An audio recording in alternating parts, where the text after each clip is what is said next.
1-2, 1-2.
Escorted by his mom, his dad, his stepmom, his girlfriend Emma, and his grandma and grandpa. He's currently holding a 3.2 GPA.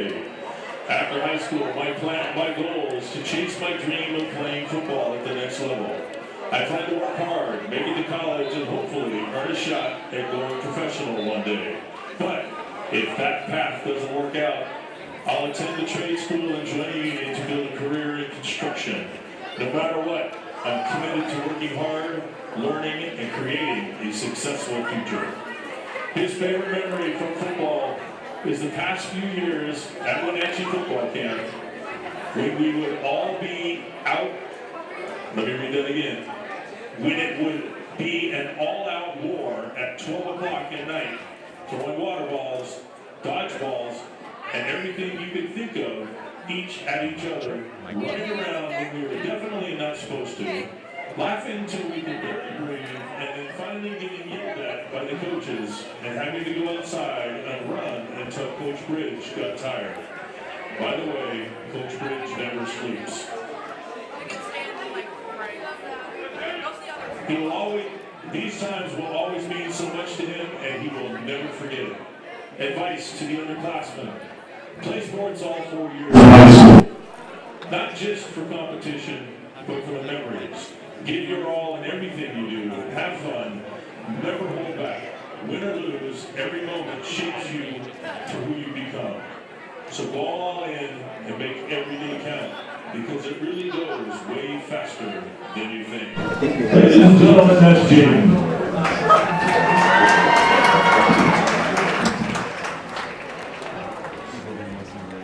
All right, next team will present together for Giannis Shinezi. He is escorted by his twin parents, Mark and Cassandra Schaefer. His future plans. I plan to be an accountant in the future, but I will do 3 years at university in Belgium. And with that, I will play in a D3 club in soccer. His advice, never give up. It's all on the line. They don't walk away with these. If you want to be a professional football player, you need to work hard, but it's not impossible. Ladies and gentlemen, that's Giannis. Our next senior, put your hands together for Ryder Kramer.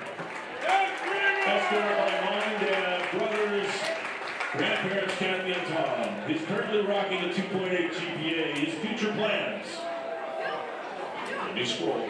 His future plans is to go to trade school. His advice to the underclass, don't quit. It gets easier. Ladies and gentlemen, that is Ryder. Our next senior, he may be last in your program, but he is definitely #1 in your hearts. Put your hands together for Tommy Flock. Escorted by his dad, Tom Flock, mom, Jeannie Lynn, and his sister, Lacey Lander Paisley, and grandma, Jamie Flock. Future plans. He plans to become a firefighter for a few years to learn the job and get experience. And then after that, he wants to pursue his career as a paramedic.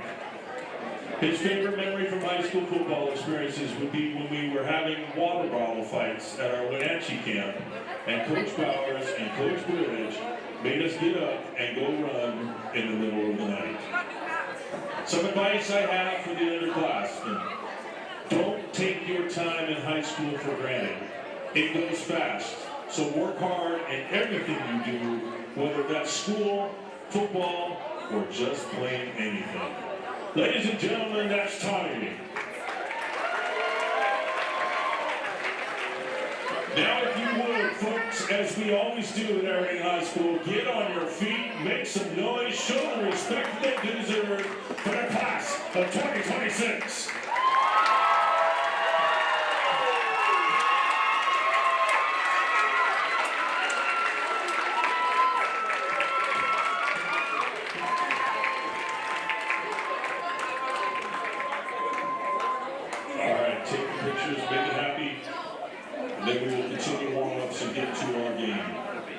Take your pictures, smile pretty guys, and whoever ordered the black jerseys with the dark blue numbers needs to be disciplined.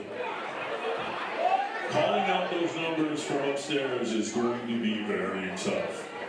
So if every play, the tackle is made by Big Ben, you can blame it on Coach Ridge.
knows where they're going.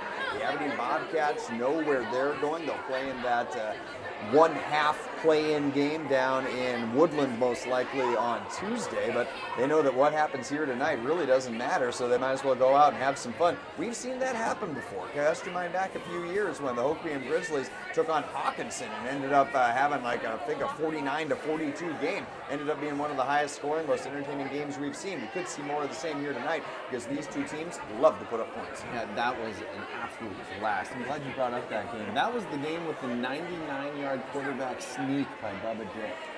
One of the most memorable plays I've ever seen. That was wild. Not known as a great running quarterback, and the 6'5" senior goes 99 yards on a quarterback dive to try to get some space. Anyway, we digress. Let's talk what we got here tonight. The Aberdeen Bobcats, they come in having, again, 3 losses on the season to go along with their 5 wins, and those 5 wins, they have looked good in doing it. They have given up some points, but they have made some big plays when they have needed to.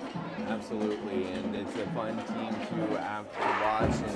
And I'm curious to see this Tenino squad. I've seen some vastly different scores that I wasn't expecting from them this year, with some big wins and some big losses. It's kind of hard for me to figure out who they are, but it'll be fun to see what this Aberdeen team does tonight. Is just get another benchmark for them to find out exactly who they are, as they seem to be a team that's poised and ready to make some noise in this playoff. Well, one thing they are that they have not been for basically the almost entirety of the season is finally healthy. And Don Salmons, Micah Schroeder, Riley Wixon, all of them are back and expected to play and be ready to go injury aside tonight, which is, again, the one thing you hope for in a non-league season finale is just don't get hurt. Go out there, have fun, don't get hurt. But the Aberdeen Bobcats had enough of injuries this season. It definitely impacted them in their losses to WF West and to Tumwater. But they come into tonight with their star players ready to go, healthy, and ready to have a shot at the playoffs, and that's something that they haven't had for a while. Yeah, this could be the perfect scenario for them. They all get healthy with the game before the playoffs start, so they can shake off some of that rust, feel good about where their legs are at, go into that playoff run on that Tuesday night game with some momentum and really getting back into the swing of things and feeling at full health going into the playoffs, which would be, the first time in a long time for this Aberdeen squad, which seems to always get injuries at the worst time. So yeah, hopefully tonight can just be an awesome get healthy game for them, where their stars can feel good about where they're at physically going into the playoffs. And you take a look at the Tenino Beavers, they come in having, again, looked in their 7 wins like world beaters, going out there and absolutely pummeling teams, but when they've played the quality opponents out of the Evergreen 1A League, it's been a struggle. They were shut out by Rochester in a big loss last week in the Scatter Creek rivalry, and they were shut out by Montesano. So they go up against the best teams. They have struggled, but they have also managed to put up points in their other games. Yeah, it's going to be really interesting to see what exactly which team we get tonight, because it has been feast or famine. We'll take a 2-minute timeout, come back with the Coaches Show. You're listening to the Harbor Sheds pregame show on ESPN Radio 1490 KWOK.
This is a high school event, so therefore there is no smoking, vaping, or chewing within the confines of the stadium. It is your right to do those, but if you choose to exercise that right, you need to do it from the front seat of your car. Also, remember to take a look at our concession stands. And that closed in on the visiting side, we have the soccer coalition. They're over there trying to raise funds for their program. And it closed in on the home side. We have the booster club. Down in the open end, we have the football club. And, of course, we have the band club.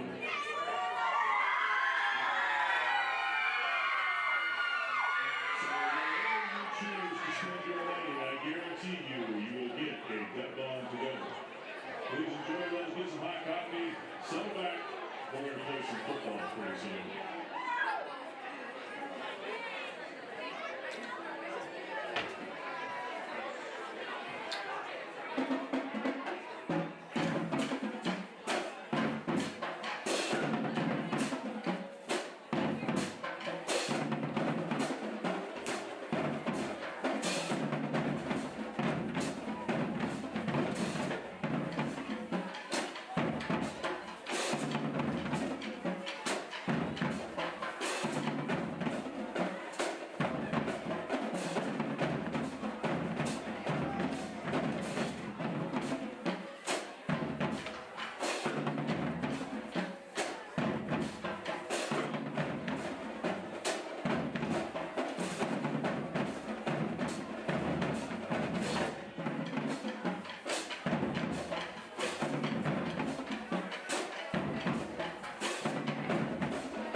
They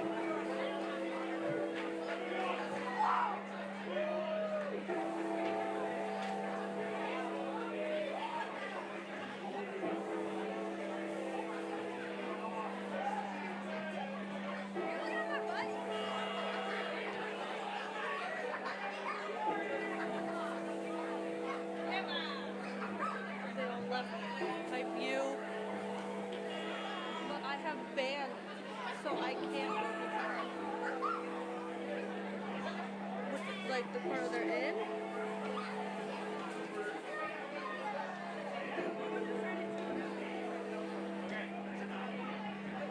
That's the best I can get.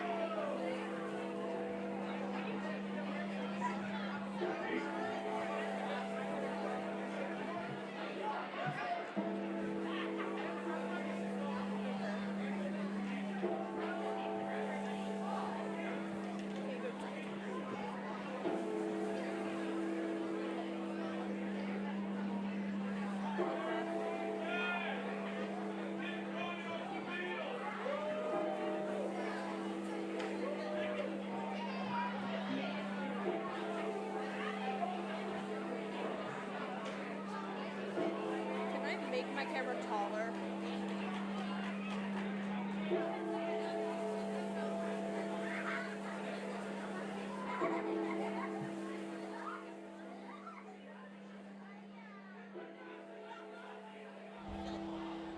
I'm not working right now.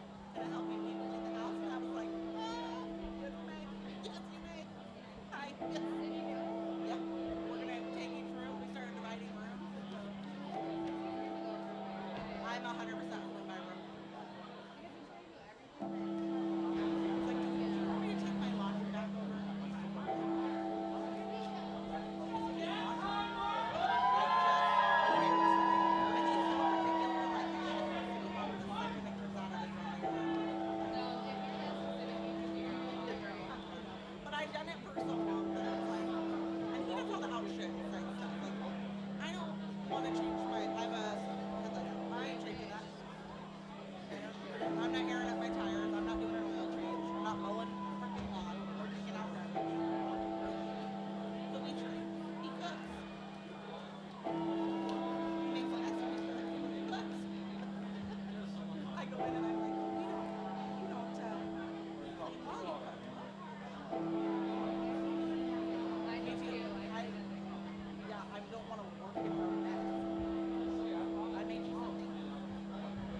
make some noise for you.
That the RPI also really likes, by the way. They like the Tenino Beavers, and so it should help boost them if Aberdeen can get a big victory here tonight.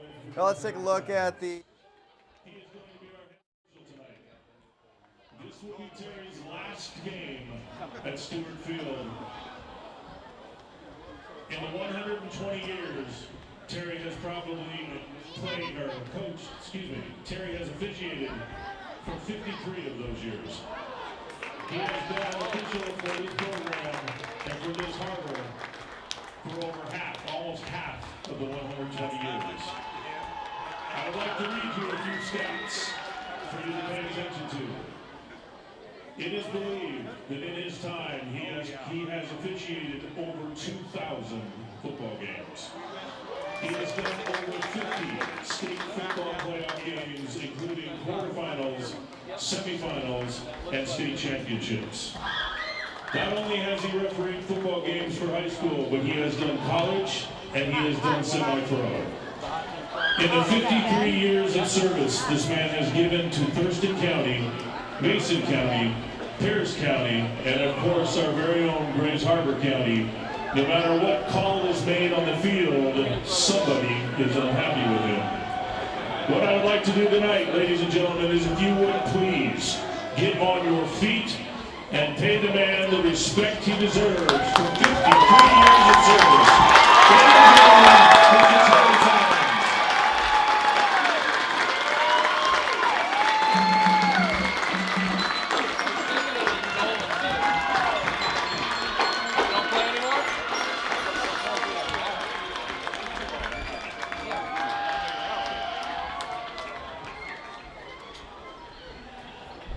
Captains to the 50.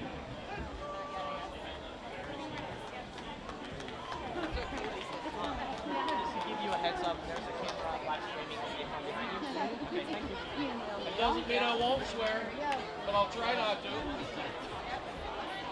don't mind being filmed, do you? You don't mind being filmed? I don't care. I came to a football game to cheer my team on, so. Well, is there sensors? Because language over here. Very colorful. Bleed? Yeah.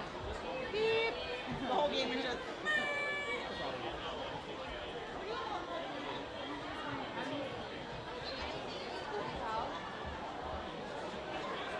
I don't like these jerseys. Oh. Yeah. You don't like them? I can't see the numbers. It's on the bottom. Aberdeen has won the toss and appears to have preferred. Tenino will receive and close down. Tenino will get the ball first. They are led by junior quarterback Mason Metcalf as main targets, Austin Johnson, Leland White, and Hunter Rogers. Michael Lanning and Parker Minerich are the backs that will get most of the totes, although Minerich is better as a receiver than he is as a runner, but he's a great blocking fullback. Miguel Espinoza, also a player to watch out for on the running, and also one of their top tacklers at linebacker. Well, the two teams out on the field, the Beavers in their traveling whites with the black numbers, and the red trim and the white jerseys. The Aberdeen Bobcats in their black uniforms, new uniforms actually, black uniforms with dark blue numbers. Mercifully, there is gold trim around it. I Not will tell enough. you this, if I may have an editorial moment, why they choose to do numbers like that, dark on dark, it is not with receivers in mind, or announcers in mind, that's for sure. Absolutely. It's going to be really hard to tell the numbers right off the bat tonight. So bear with us if we get a couple of them wrong. The Bobcats and the Beavers also going down to a knee as they honor Breast Cancer Awareness Month, which is, of course, honored here in the month of October. You heard Todd say that the Bobcats are wearing pink tape, pink socks, and honoring the survivors and those who have lost their battle to cancer. I don't think anyone has not had someone in their life who has been impacted by that terrible, terrible disease, and the Bobcats doing their part to raise awareness with it. Again, wearing pink that has become synonymous with Breast Cancer Awareness Month. We will take, let's tell you what, Ross, let's take a 2-minute timeout if we can, and we will come back with the opening kickoff. Again, the Aberdeen Bobcats, Tenino Beavers, ready to go. And you've been listening to the Harbor Sheds pregame show. We'll be back after this 2-minute timeout on 1490 KWOK. In 2025, an estimated 14,690 children, adolescents ages 0 to 19, will be diagnosed with cancer, and of those, 1,650 will not survive the fight. Cancer is something that we need to rise up against and make a stand. The hope is some of these seniors tonight will go forward and help change the world and help solve this battle. At this time, ladies and gentlemen, if you are fighting cancer or have fought cancer, would you please rise and be recognized for your courage and your fight.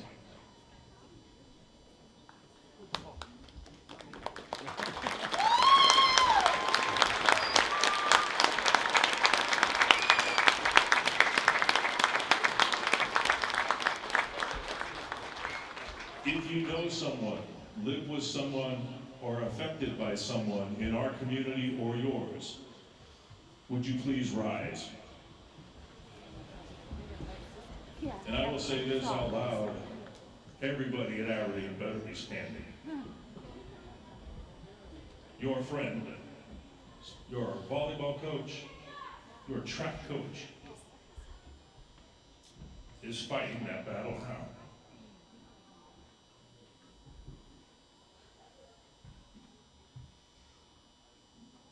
I would ask all of you to take a moment to think about it. If you are praying people, please do so. Send good thoughts. Think about what we can do to help this battle.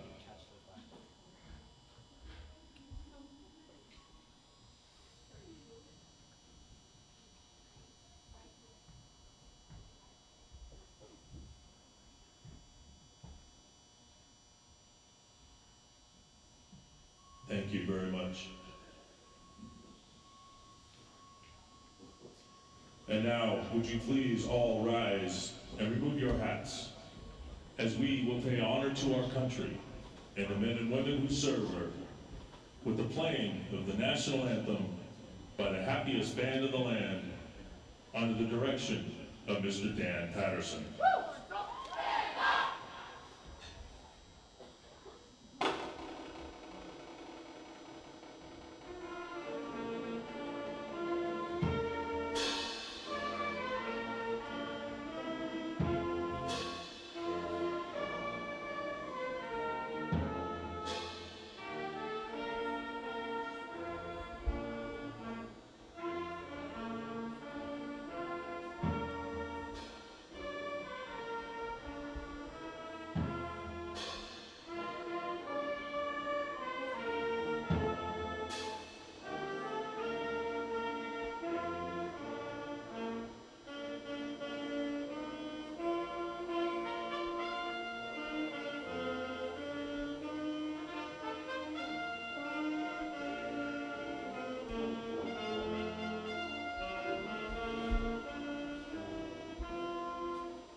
the WIAA and the sportsmanship mandate.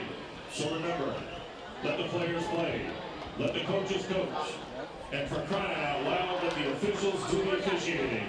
Tonight's game is Here as the Thursday night lights, not the Friday night lights, shine on Stewart Field, ready to send out their defense. And again, Daniel Hargrove, it has been a defense that they've been picked on this season. They've given up some big numbers, but again, they have made plays when they have needed to make them, and that is kind of the mark of a good defense. You don't necessarily have to stop the team all the time. You just have to stop them when the chips are down. Absolutely, a bit of the bend, don't break is what this defense has done for much of this season. Is they've given up big chunk plays, but then you get down inside the red zone, they will claw and scratch tooth and nail, keep you out of that end zone, and keep you off the board. Okay, Matthews will do the kicking. He will be hard-pressed to do much receiving today. He's got a cast over his left hand. He has been one of the top receivers for the Bobcats this season. Aberdeen will drop back, or rather Tenino will drop back Austin Johnson, and the ball is not even going to get to him, as it is going to be a low kick that is going to be taken by one of the up men on the left side and brought up by Hunter Rogers, a senior defensive back and wide receiver, and he brings it back up to the 40-yard line, and that is where the Tenino Beavers will go to work. Expect a heavy dose of Michael Lanning, the senior running back, a 5'10", 190-pounder, strength against strength. Michael Lanning against Riley Wixon, and that is a great matchup, Daniel. Yeah, this should be a lot of fun. Two absolute bowling balls of players.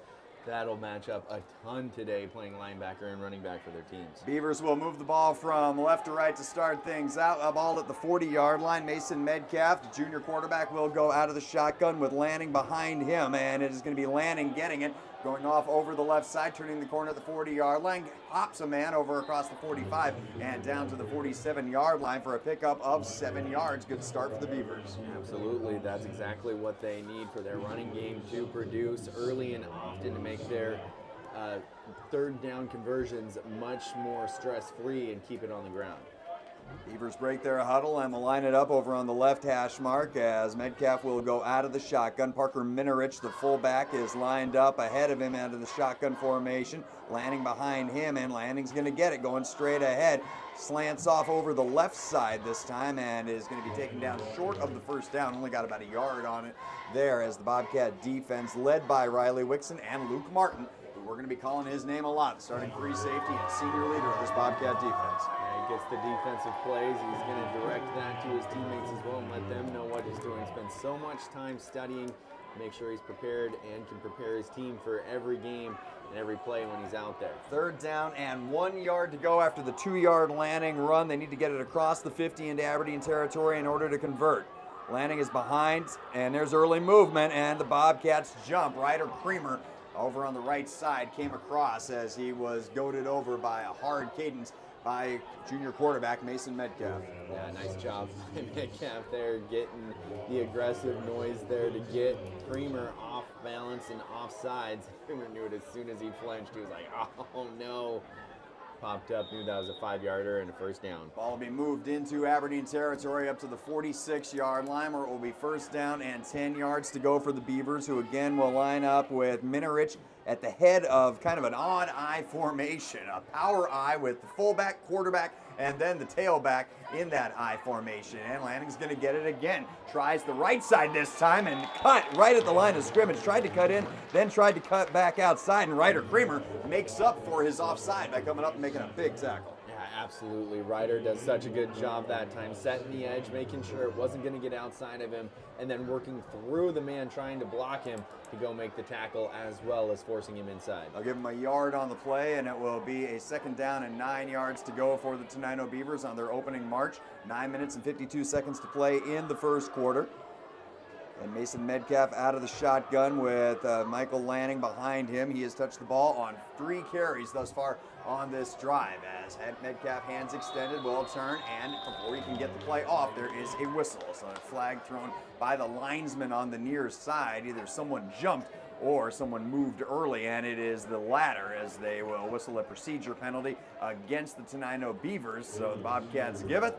Tenino says we'll give it right back as they are moved back 5 yards, and it'll bring up a second down and about 14 yards to go after the false start penalty. And that's a big one too. Puts them way behind the sticks. This is the team that you heard Todd Bridge say likes to run. Lanning is the deep back again. Out of the shotgun goes Metcalf. Pistol set, and they're going to give it to Lanning, going straight ahead up the middle. Cuts to the outside, then back into the middle. Gets back the yardage that was lost and is taken down across the 45 and down to the 44-yard line for the Bobcats. It was again Luke Martin at free safety coming flying in and making the tackle. Yeah, made that read extremely quickly.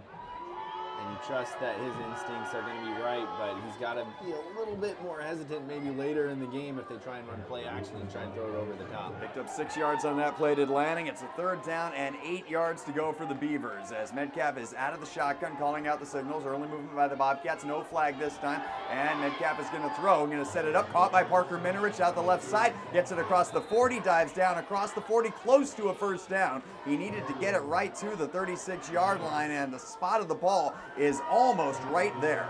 That is exactly what he needed to get, was 8 yards. Looks like he might have got 7.5. That is what they will give it to him.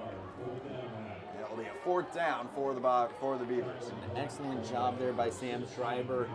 Beat a little bit at the outset of that route, but then chased him down to stop him right before the 1st down. So 4th down and 1 yard to go. Lanning the deep back as Metcalf this time will go up under center, puts Minerich in motion in a power I formation and a handoff. This is Espinoza, the backup running back and fullback, getting it across the 35, across the 30, and down to the 28-yard line. A pickup on the play of 9 yards for Miguel Espinoza, 195-pound senior bowling ball. I didn't see who made the tackle on it, but that basically saved a touchdown as he broke through the line. I think that was actually number 13, Brody Sherman, I believe, who was the last line of defense there on that backside. And he saved a touchdown with that tackle. So 4th down and 1 conversion for the Beavers. 4th down and a lot more picked up, and they're going to give it to Lanning again. Slants off over the left side this time and is able to get it across the line of scrimmage, but not much else as the Bobcat defense there in a hurry. Luke Martin was one of those there, and also Riley Wixon. First time we call the senior linebacker and probably all league backers name. Riley Wixon's going to get a lot of action tonight, but man, is Luke Martin being so aggressive coming downhill on the run to help stop these attacks by Tenino. And the fact that he just made a stop for a 1-yard gain from free safety is impressive. Pickup of 1 yard on the play. Fake handoff. Metcalf back to pass, rolling it out to his left. He's going to step up and run, turns the corner over the left side, across the 25, and down to about the 23-yard line, angles out of bounds. And a good run by Metcalf. You heard Todd Bridge say that he was worried about his legs more than he was about his arm. Kind of shows it right there. A good awareness play. Nothing downfield. Tucks it and runs. Picks up 4 yards. And actually, they did have a big play downfield because Luke did bite really hard on that play fake. He was coming downhill hard. The tight end was wide open, but thanks to the pass rush by the Bobcats, Mason never saw it. 3rd down and 6 yards to go. Metcalf will go out of the shotgun. Minerich, the wing back, off to his right. Lanning, the deep back, and they're going to give it to Lanning. Sweeping off over the right side. Turns the corner at the 25-yard line. He's got the 20. Tries to cut and is going to be taken out of bounds across the 20 and down to the 18-yard line. It was actually Espinoza carrying the ball that time, and he picks up almost exactly what he needed to get for the 1st down. He needed 6. He gets 7. Or did he actually take that back? They have not moved the sticks yet. Spot of the ball looks like he should have it, though. There we go. Now there we go. Lenny Black with the tackle right there. Almost saved that 1st down, but could not quite do it. Espinoza gets 7 yards out of it, and he will stay in there at the running back position. So Michael Lanning getting a break. Espinoza in there, the senior. Again, 195-pounder. Not a huge difference in size between him and Lanning. Metcalf out of the shotgun on 1st down and 10 from the 18. Hands it off Espinoza, and he goes into the line over right tackle and gets it across the 20 and down to about the 16-yard line. A pickup of about 2 yards. Beavers very patient, running the ball, and kind of like Novocaine. Eventually, it's gonna work. Sam Schreiber, I think, making the tackle on that, helping out on the stop at least.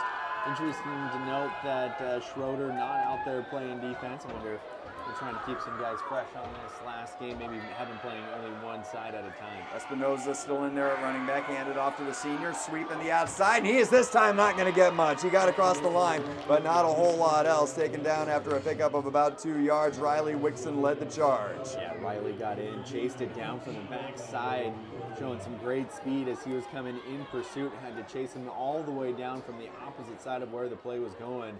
Excellent job by Riley, forcing a tough spot here. Probably not It's probably 4-down territory, so they don't have to get all 8 of these yards right now, but definitely they're behind the sticks. 3rd down and 7 yards to go. Espinosa's in there at the running back. He will line up behind Metcalf on this big 3rd down and 6 yards to go, and they are going to fake the handoff. Metcalf rolling it out to his right, pressure coming. He's going to be cut off at the line, throws it into the end zone. Sliding catch made, but out of bounds. Incomplete sliding attempt made, I should say. But out of bounds was the intended receiver, as a good job by the Bobcats secondary, keeping the receivers under wraps. Zayden Sadler, a junior, was the intended receiver, but he was on the strike. Yeah, just too far outside on that one. Not sure if Metcalf could have let that one go a little earlier. He waited to the last second because Creamer was right on him and made the hit right as he was releasing that ball. So the ball will be at the 15-yard line, and it will be 4th down and 7 yards to go. They need to get it across the 10 down to the 8-yard line in order to convert. It's a long first drive. It has been a long first drive. We got 5 minutes and 6 seconds remaining in the first quarter, and Aberdeen has not possessed the ball. Beavers have done their job, taking some time off the clock. Handoff, nope, fake handoff. Metcalf looking to throw, goes to the end zone. It is going to be caught, or is it? It is caught. Short of the end zone, but caught down at the 5-yard line. It'll be a first down for the for the Tenino Beavers. What a catch made, going high in the air and bringing it in. It was Rafael Ontiveros, a sophomore tight end. Yeah, and that was in traffic because there is a Bobcat coming at him from in front and behind. And I thought the one behind was going to be able to make a play on the ball, but he goes up, high points it, and comes down with a huge first down catch. Picked up 13 yards on the play, and it's 1st and goal for the Beavers at the 3-yard line. Lanning is checked back in at running back. Minarich ahead of him. Going to hand it off to Lanning over the left side into the end zone. Touchdown to Tenino. Wow, 14 plays, 6.5 minutes off the clock, and the Tenino Beavers just took the opening kickoff and absolutely shoved. And it was a little bit of everybody on that. You had Metcalf going 2 for 3 on the drive. You had both Espinosa and the running back Lanning, who scored the touchdown, coming up with the big plays on that drive. It was just a kind of a battle of attrition right there. No huge play on it, no big gainer, but effective nonetheless. On for the extra point, the kick is up, and the kick by Espinosa splits the uprights, and with 4:34 to go in the opening quarter, the Tenino Beavers take a 7-0 lead over the Aberdeen Bobcats. We'll be back with the Bobcat Response. You're listening to High School Football on ESPN Radio, 1490 KWOK.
Is up and put it deep. It's going to be picked up by Adonis.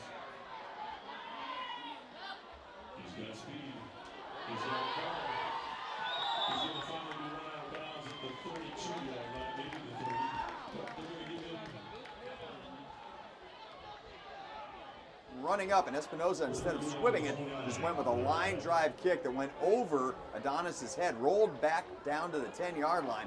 But the fleet-footed senior, finally healthy after suffering that shoulder injury against WF West, takes it back up, and they will give the Bobcats a first down and 10 yards to go at their own 29-yard line. Yeah, nice job by Adonis. Has to run backwards and scoop it up with his momentum going the opposite way, but able to get to the edge and get decent field position. Mason Hill, flanked by Micah Schroeder and Riley Wixom, will go out of the shotgun, snapback, and a handoff. This is going to be Schroeder taking it, and Micah, good run over the 30-yard line and gets it out to about the 33, 34-yard line, pick up of about 5 yards. And again, Micah Schroeder, I think he had big expectations coming into this season, but suffered a leg injury against the Hoquiam Grizzlies, a game in which he scored 2 touchdowns and ran for over 100 yards, but suffered that injury, and it kind of hobbled him for the mid-portion of the season. But since he has been back, Bobcats have been a new offensive team. Look at Gabe Matthews out there. He's playing with the broken left hand.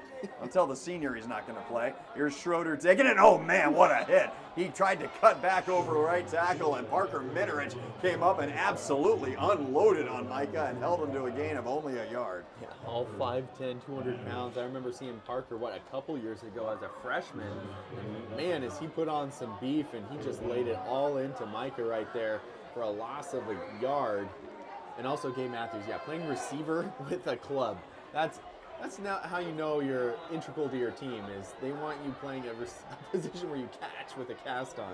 3rd down and 5 yards to go, and a handoff. This is going to be Schroeder taking it, and Micah goes off over the right side. No, it's Riley Wixon, check that, taking it over the right side, or left side, cutting it back into the middle, getting it across the 41, or out to the 40, across and to the 41-yard line for a pickup of 7 yards and a 1st down for the Bobcats. That's guts, 3rd and 5, and you go to your fullback off tackle. He exploded through the line there and just powered forward.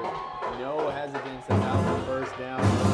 Excellent job there by Riley to hit the hole and hit it hard. Picked up 7 yards on the play to the senior Riley Wixon, also banged up in that WF West game, but man, that was a game in which he made tackle after tackle and absorbed hit after hit, was the leading rusher for the Bobcats in that game.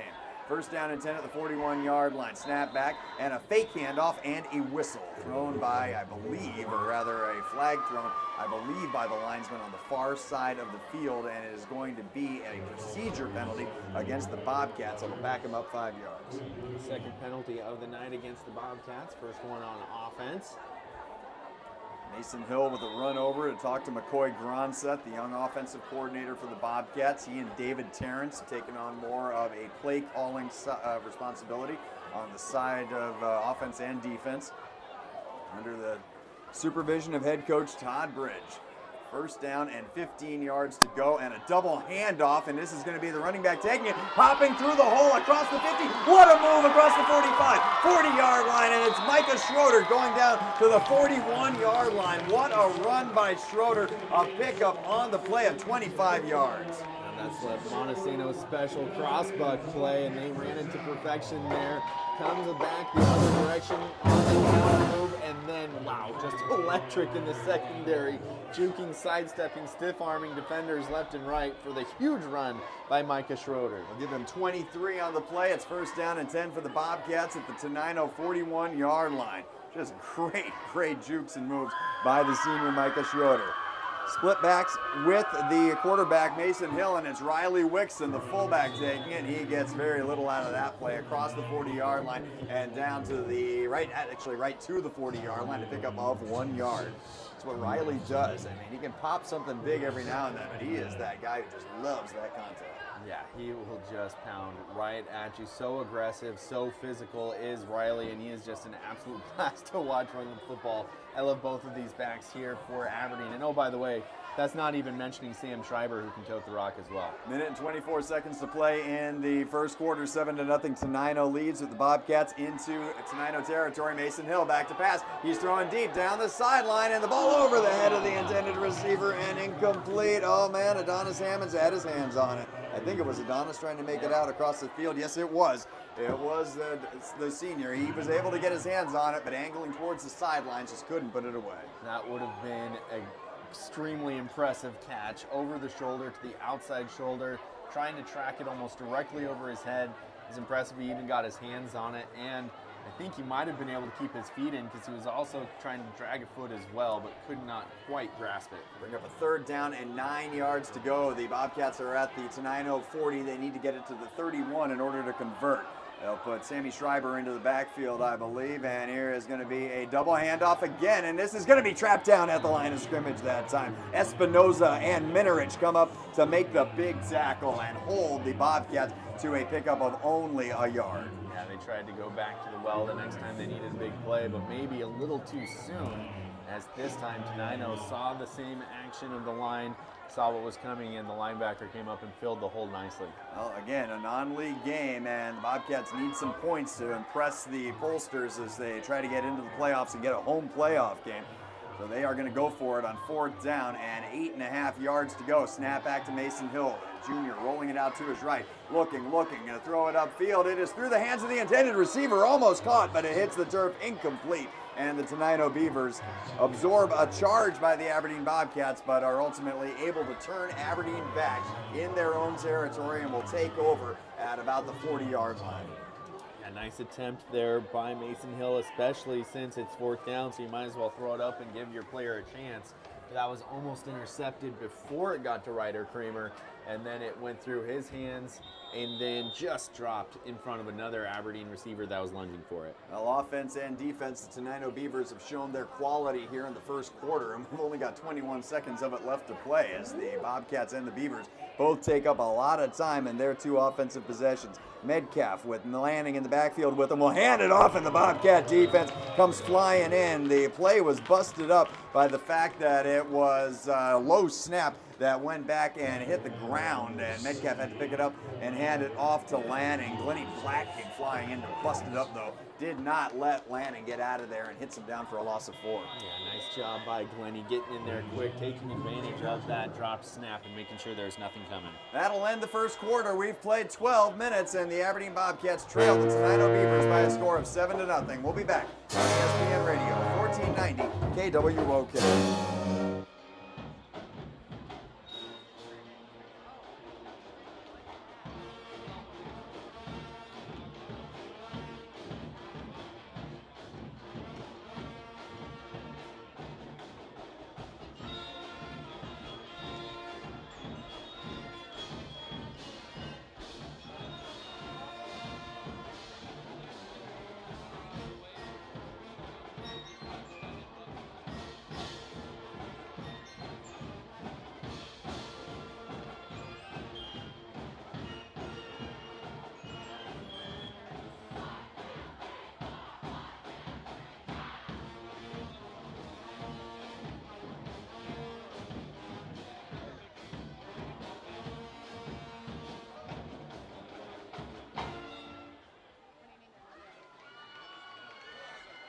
And 14 yards to go, a 7-0 Tenino lead. Michael Lanning, a 3-yard touchdown run on Tenino's opening drive, a 14-play march down deep into Aberdeen territory, and the senior running back finishes it off from 3 yards out. Beaver defense bends but does not break against the Bobcats. Another low snap and a handoff. Lanning taking it, goes up the middle, cuts a little bit, and a good run by Lanning, picking up a first down nearly. He almost got it all. He needed to get to the 50. It was a 2nd and 14. He picks up 13 yards. Yeah, heck of a run there again. Got a nice alley opened up by the offensive line, who got into the second level to lead him as well. And then he sliced off a couple of his blockers, lowered his shoulder, and almost got all the way to that first down marker. Bring Espinoza. He and Lanning will be in there at the running back position, so that's 290-pounders. Actually, Espinoza tips the Whales at 195 pounds. He'll line up at the head of a power I formation with Parker Minerich, who's 200 pounds. That's a lot of beef in the backfield. And Metcalf will go up under center, and there's a flag. Thrown by the lineman on the near side, Daniel. I couldn't see if anyone might have moved. Yeah, a couple of defensive linemen moved. You had the post right in front of you, but both nose tackles went jumping off the line, and that's an easy way to pick up a first down. The second time the Bobcats have given the Beavers a first down without the courtesy of having them snap the football.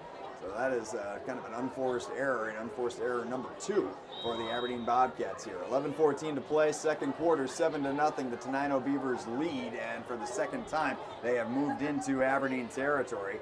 As again, they will line up out of the pistol set with Michael Lanning, the deep back, and Lanning's going to have the ball faked to him. Metcalf's back to pass. Kramer's after him as he rolls it out to his right, looking upfield and throws, and it's going to be caught and across the 30-yard line and out of bounds with a first down reception.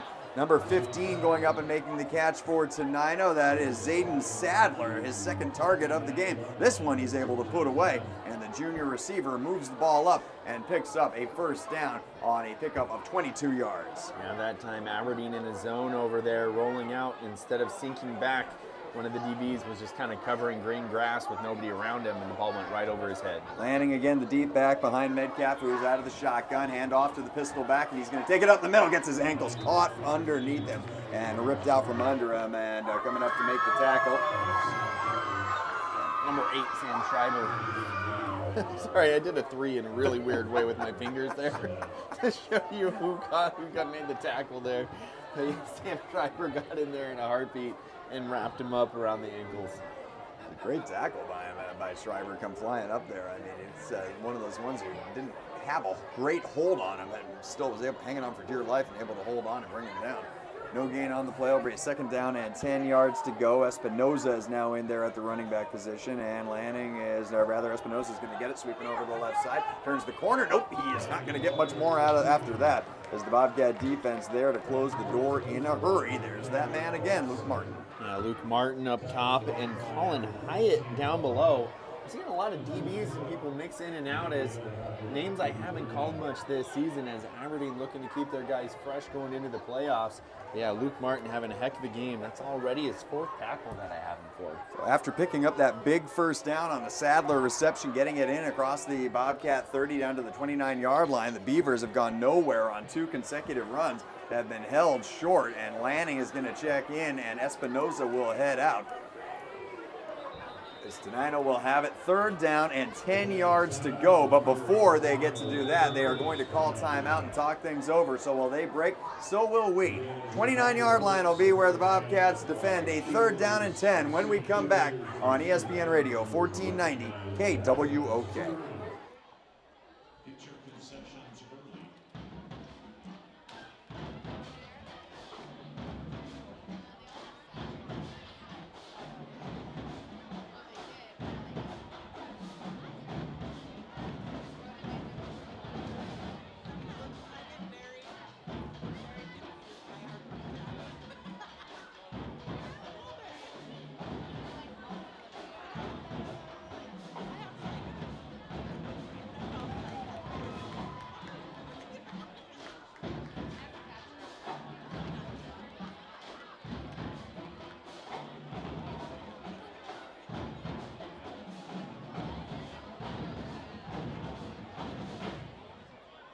But have made some big plays when they have needed to, and right now is one of those moments that they need to. 3rd down and 10 from their own 29-yard line as Mason Metcalf will go out of the shotgun and will give it to Johnson, sweeping over the outside, and the senior receiver turns the corner and is going to be ripped down in the backfield.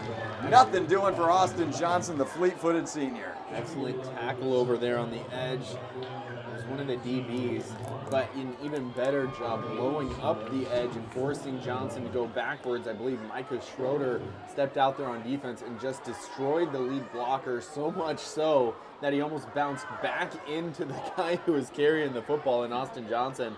And then one of the corners came out there and made the tackle. Another stand opportunity here for the Bobcats. 4th down and 11. The Beavers will go for it. Mason Metcalf is out of the shotgun with Michael Lanning behind him. He's going to take the snap. He's back to pass. He looks back over the left side. Caught and short of the 1st down.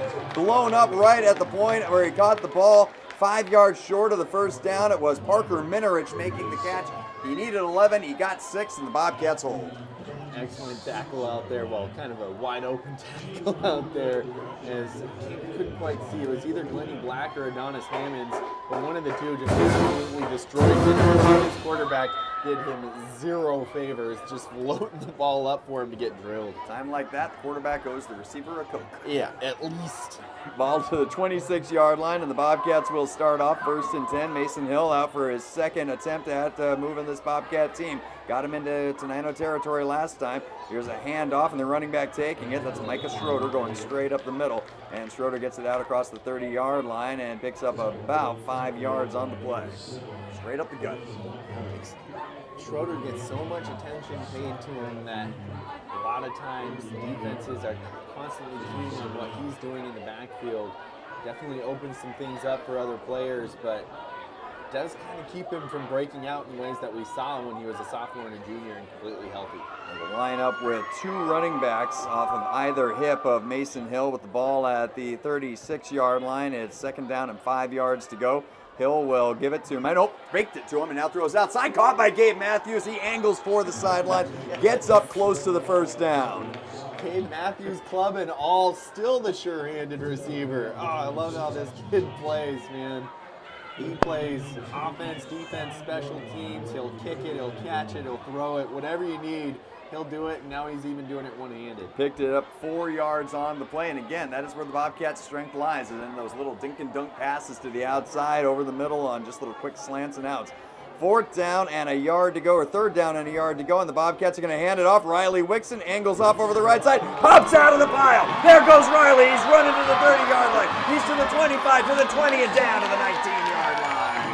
What a play by Riley Wixon. He goes into the pile.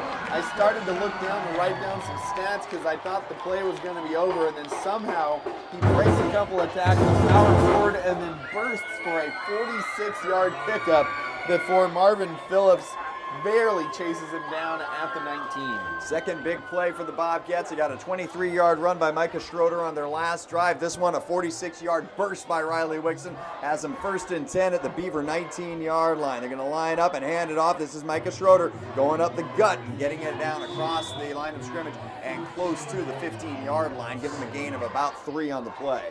Just the 1-2 punch of Schroeder and Wixon, and then you got Sam Schreiber in there for some depth as well. This is a fun Aberdeen team to watch play, and they have a lot of weapons to turn to. Multiple layers of those skill positions. Dave Matthews will check out. Adonis Hammonds heads in. 2nd down and 7 yards to go. Split backs next to Mason Hill, who's out of the shotgun. Wixon to the left, Schroeder to the right. And they're going to hand it off. This is Micah Schroeder going up the gut again. Gets his legs cut out from under him. Takes it across the 15 and down to about the 13.5-yard line. A gain of about 3 yards for Micah. Again, that one looked like it was stopped at the point of attack, but just some pushing at the end and falling forward for the big man. And when you're 6'3", falling forward grabs you a couple of yards. 5:54 to play, second quarter, 7-0 Tenino leads, but the Bobcats are inside the Beaver 15-yard line. They've got it down to the Tenino 13, moving it from left to right here in this second period, trying to tie the game up before they get to the locker room. They'll line up Wixon to the left, Schroeder to the right as Mason Hill goes out of the shotgun. Mason going to hand it off. Riley Wixon taking it. Runs right into the middle of the pile, pushing the pile forward, getting it across the 10. He's down to about the 9.5-yard line, and he's close to a 1st down. Needed 4, and he might have got exactly that. So close to getting that 1st down. Just no quit in his legs as he just kept churning and churning. Got some push from his friends as well as some of the offensive linemen started heaving on that pile too. It's going to be a 4th and less than 1 to go. So the referee, it looked like he was signaling 1st down, but the downs marker and the scoreboard both say 4th down and 1, or does it, right? The referee, is he going to stop play? Nope, they're going to say it's 4th and 1, and the Bobcats will go, needing just a yard. Hand off, Riley Wixon taking it, and the fullbacks into the line, pushing forward across the 5 and down to the 4-yard line. Needed 1, got 6. Great push there by the offensive line. Blowing off the ball, making sure they pushed the Tenino Beavers backwards so that Wixon could power forward for that first down. Not even big Jeremiah McKaggy. 270 couldn't even stop that one sitting right in front of it. It's went down short of the 5, so they'll give him only a gain of 4 yards, but a 1st down nonetheless from the 6-yard line. Mason Hill out of the shotgun with Adonis Hammonds flanked out, handoff. Micah Schroeder sweeping the outside. He's got the 5-yard line, lowers his shoulder, dives into the end zone. Touchdown, Bobcats. Excellent job by Micah. Got the edge from some good blocks and then took care of the rest himself. Breaking the tackle and then lowering his shoulder over the DB out there. It was helpless trying to get him out of the end zone. Micah Schroeder with the touchdown to possibly tie this game up. Dave Matthews on for the extra point attempt that will come off of the hands, or out of the hands of Mason Hill. The Aberdeen Bobcats on top now, or rather down now 7-6, but Hill can put it down and Gabe can boot it through into the Wishkah River. High snap, but they get it down and the kick is up. Did he get it through? Looks good from here. Yes, they did. So a great job by Mason Hill as the junior quarterback took a high snap, got it down in time, and the senior Gabe Matthews, Mr. Do Everything, ties the game up with 4:23 to play in the second quarter. We'll take a timeout and be back on ESPN Radio 1490 KWOK.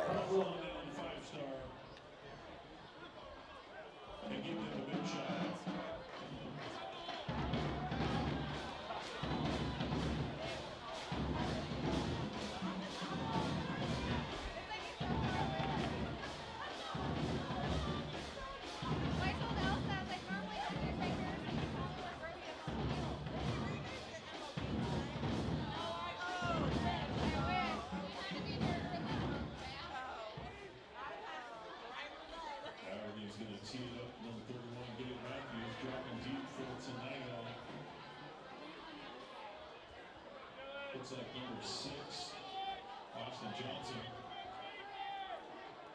74 yards, and the Aberdeen Bobcats in just over 2 minutes take it down the field for the touchdown, finished off by Micah Schroeder, running it in from 6 yards out. Extra point is good, and Aberdeen is tied with Tenino here on the banks of the Wishkah, 7-7, with 4:23 left in the first half. The clubbed one, Gabe Matthews, will kick off to Austin Johnson and Michael Lanning, and it's going to be a squib kick that's going to bounce, roll through, and Lanning will take it on a hop at the 20-yard line. Little move, gets past one man across the 30 and down to the 32-yard line. Boy, that's embarrassing. Whoever that was ended up on this butt, and Lanning went flying right by him. That was Luke. That was Luke. Well, you did say his aggressiveness might come back to bite him. In this case, not a big bite, but kind of an embarrassing one.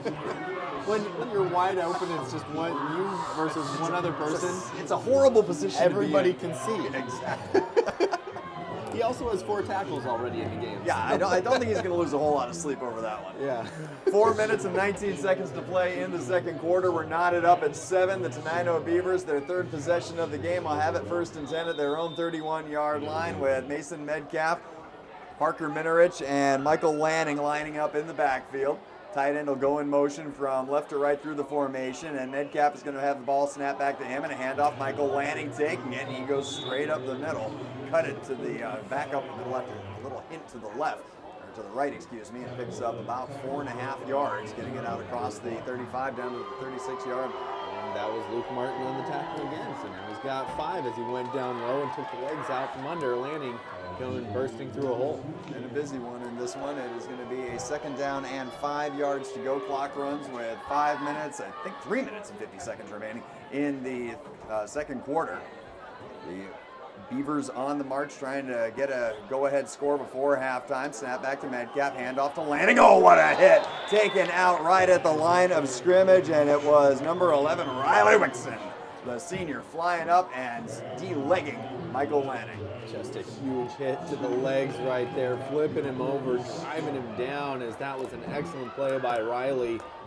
Got him right at the line of scrimmage for no gain, making this a big third down play here for Aberdeen if they can get the ball back after getting points on the board. Clock runs with 3 minutes and 11 seconds to play to halftime. Metcalf out of the shotgun, 3rd and 5, and a handoff. This is going to be Lanning. He's going to get the first down, but gets tripped up across the 40 and dives out to about the 41.5-yard line to pick up 5 yards. That's exactly what he needed to get. Yeah, absolutely. Nice run there again by Lanning. Micah Schroeder with the tackle on the play. Just couldn't stop him, get to him quick enough to keep him from getting that first down. A big first down pickup that time by Lanning. Ball up to the 42-yard line. Clock runs 2 minutes and 50 seconds to go to halftime. 7-7 your score. Tenino, though, on the march up close to midfield.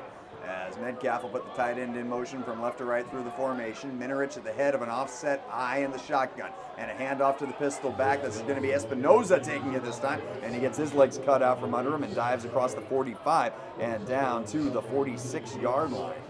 Sam Schreiber coming up from the bottom of that pile right at the point of attack. It was either Schreiber or Schroeder down there to get the tackle out there on the edge. Pick up 4 yards on the play, 3 yards on the play, as they're going to say he went down short of the 45. They need to get the ball up into Aberdeen territory down to the 48-yard line in order to convert. Again, nothing on the line in this one. Both teams guaranteed of a number 3 seed in the playoffs. As they will line up, will the Beavers with Lanning, the deep back, and Mason Metcalf, the junior quarterback, out of the shotgun. Here comes the snap back to him. He's going to hand it off. Lanning taking it. Oh, man. Stood up right at the line of scrimmage with a penalty flag down. Riley Wixon was in the territory, and so was Nylander coming up to make the hit. I think they'd be interested to see what this play call is going to be. If it's a hold or did someone lower his head, maybe kind of go with a targeting style tackle. They're talking right now, right at the point where the tackle occurred. Yeah, it was right there, and it was almost dropped right when it happened as well. It was such a big collision.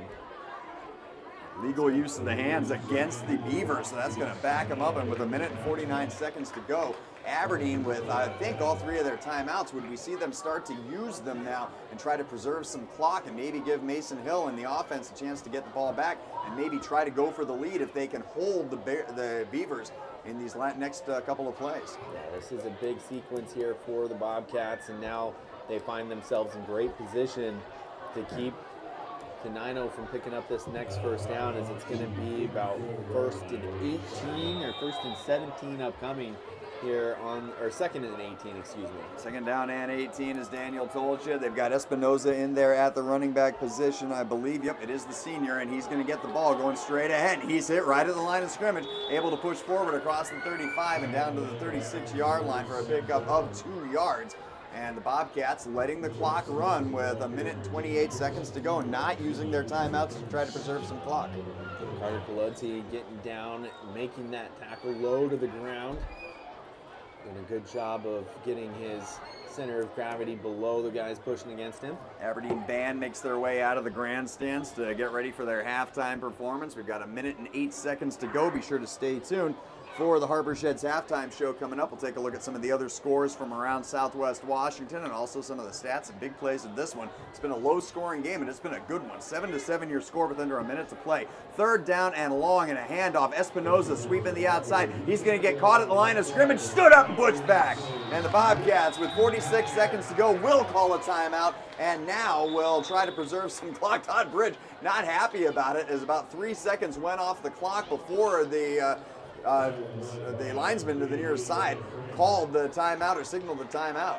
About 5 seconds actually went off the clock. I actually kind of don't blame Todd on this one. I'd ask for a reset of the clock. Now the clock's going again. That's about 12 seconds went off the clock right there before the Bobcats have called it. Todd into the official's ear, and I think he's absolutely got a point. I mean, at least should have had 2 or 3 seconds go off, and the linesman to the nearest side, after taking an earful from Todd Bridge, turns around and tells him, "Hey, I got it. I'm going to go out there and let him know." They reset the clock now to 45 seconds. Coach Cronseth was jumping up and down. Man, he's got a pretty good vert out there when he's upset about the clock running after a timeout. He wants some time on this clock to try and get another score up before halftime. Well, after that first drive in which the Beavers moved 14 plays downfield to get the go-ahead score, the Bobcat defense, again, has given up a little, but they've made some big plays when they need to, holding the Beavers on their second drive, from keeping them from getting the ball and moving it down for a tying or another go-ahead score, or extending the lead out to 2 scores. And now the Bobcats force them into a punt. The ball goes back to Espinoza, who will get the kick away, and it will be taken at the 30-yard line. The Bobcat returner bringing it back across the 35-yard line, tripping down across the 35 and down to about the 37-yard line. It was Wyatt Palmer returning the ball for the Bobcats, another one of those senior players that Bobcats have got 19 of them. Bobcats will take over on their own 39-yard line with 36 seconds to play in the second quarter. And Mason Hill, who again has some fleet-footed receivers out there in the likes of Sammy Schreiber and Adonis Hammonds, and then as number 2 receiver, Mr. Do-Everything Gabe Matthews.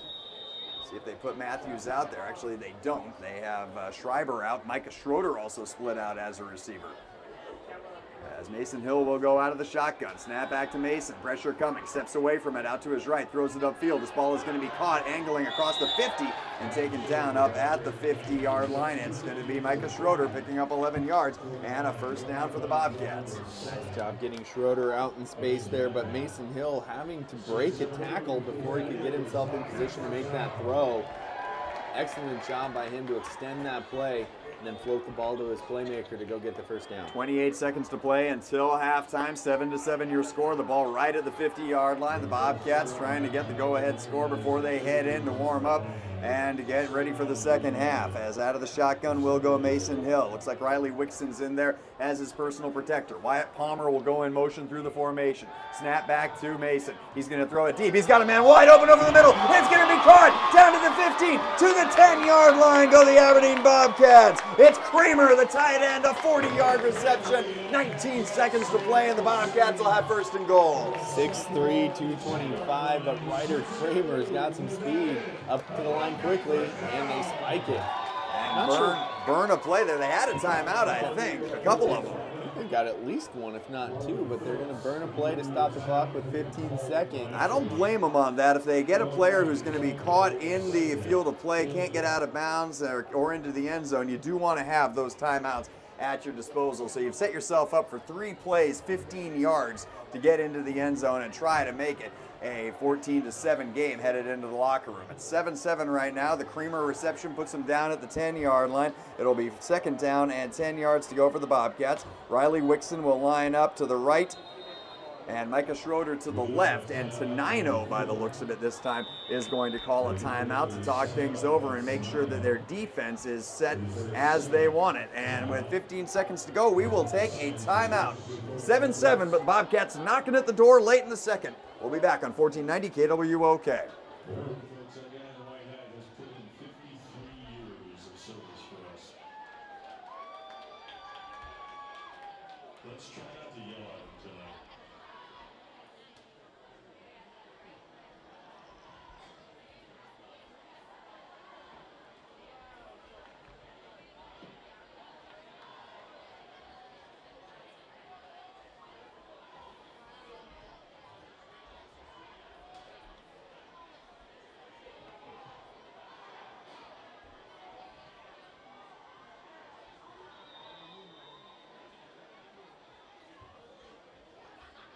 Second quarter, as here's a turn and a handoff. Micah Schroeder taking it up the middle, over the right side now, touchdown Bobcats! A streak of blue into the end zone. Micah Schroeder from 10 yards out, and with 10 seconds to play, the Aberdeen Bobcats grab the lead. Excellent job there again by the offensive line, opening a crease, and there goes Micah Schroeder just blazing through it, getting to the edge and into the end zone. All set up by that awesome play. Deep pass from Mason Hill to Ryder Creamer on 4 verts down the seam. Awesome, awesome drive and execution at the end of the half. Gabe Matthews' extra point attempt is up. Just got under it enough and got it through. Looked like a pitching wedge shot high into the air and just barely lands across the crossbar. Nowhere near the Wichita River, but over the crossbar, they'll take it. 14-7, Bobcats lead with 10 seconds to play.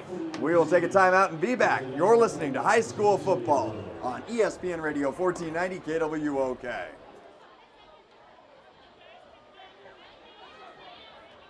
Don't forget to stick around. We have 10 seconds to get through. Then we're going to recognize our senior cheerleaders. I'm hoping all the senior parents made it down to the tunnel. And then we will have the band following that. By the way, the happiest band in the land, I should say. They are happy. We get a chance to see them at halftime.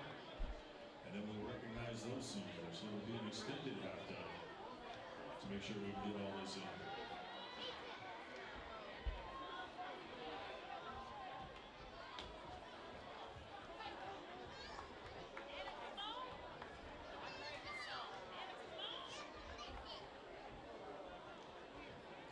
Gabe Matthews number 2 up. Deep receiver number 4. Tenino is number 6. Austin Johnson is number 23. Michael Lanning.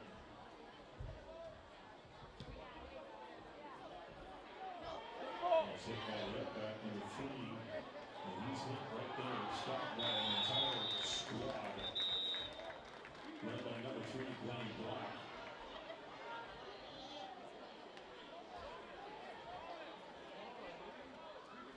Ball's going to be spotted at the 32-yard line, where it'll be first down time. 4 seconds on the clock.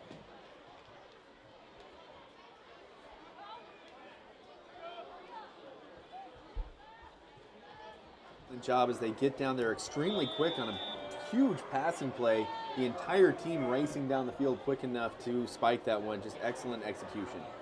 Mason Metcalf will go out of the shotgun. Snap and a turn and a handoff. Michael Lanning going to be caught at the line of scrimmage. Breaks through one tackle, breaks through another. Gets it out across the 45, or 35 rather, and down to the 36-yard line for a pickup of 4 yards. And that will end the first half.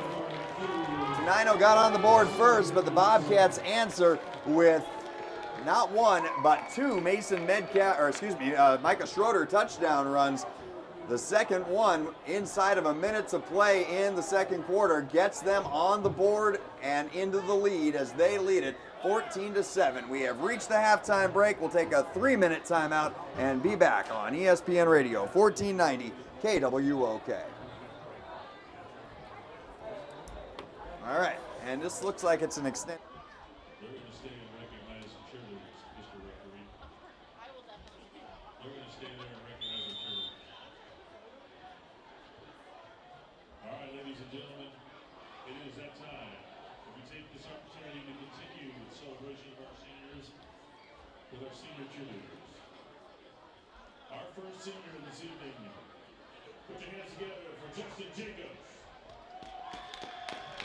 Justin is escorted by his mom and dad, stepmom and siblings. His future plans: earn a degree in secondary education while cheering at college. Apparently I went too soon. Justin, you're going to have to slow walk that one.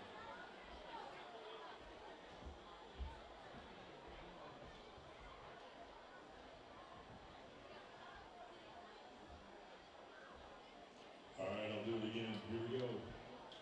Our first senior, put your hands together, Justin Jacobs. Justin's escorted by mom, dad, stepmom, and siblings. His future plans are to earn a degree in secondary education while cheering at college. Favorite memory is going to state and being part of a competitive cheer program. Ladies and gentlemen, that's Justin.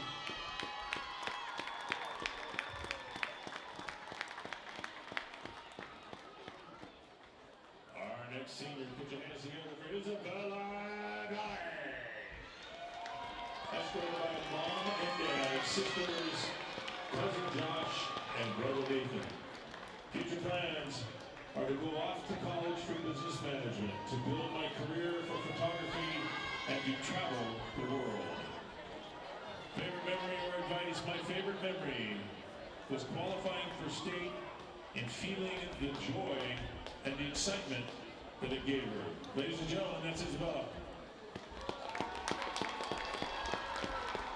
Our next senior, make some noise for Emily Mefford. Escorted by mom, dad, brother Jake, and Mariah. She's currently rocking a 3.64 GPA. Her future plans: she wants to earn her associate's degree at Grace Harbor College, move somewhere warm, then pursue a career she enjoys. That's pretty smart. Her favorite memory was cheering on the sidelines and making new friends. The advice she has for the underclassmen is to have good habits, be organized, find your people, and step out of your comfort zone. Ladies and gentlemen, that's Emily. Our next senior, make some noise, Justice Brooke. Escorted by parents and Alyssa and Aubrey. Future plans: to move to LA to pursue a career in professional dance. Favorite memory is door dashing every night at cheer camp with my squad, Jaden, Halo, Alana, and Alaya. Ladies and gentlemen, that's Justice. Now put your hands together for Aubriella Emery. Aubriella is escorted by mom and boyfriend Jake.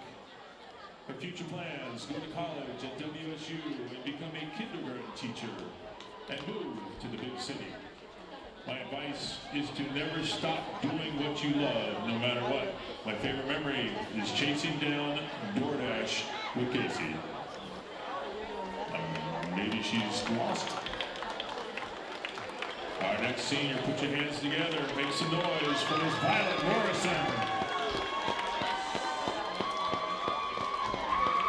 Violet is escorted by Zach and Casey Morrison, mom and dad. Future plans are to join the United States Coast Guard, and after that service become a law enforcement canine handler. Her favorite memory: being part of the AHS cheer team. Ladies and gentlemen, that's Violet.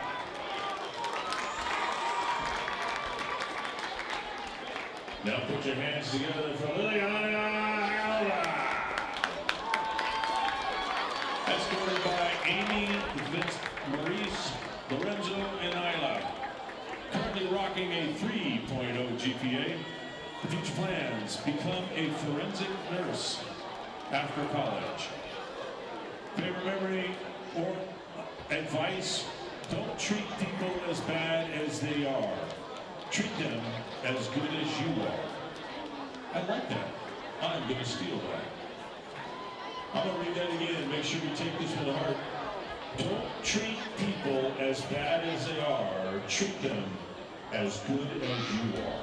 Ladies and gentlemen, that's Loriana. Our next senior. Put your hands together for Alexis Rajic.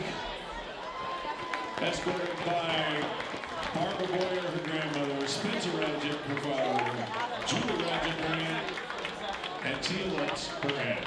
She's currently rocking a 3.07 GPA. Her future plans are to attend Seattle University and pursue a career in medical sonography.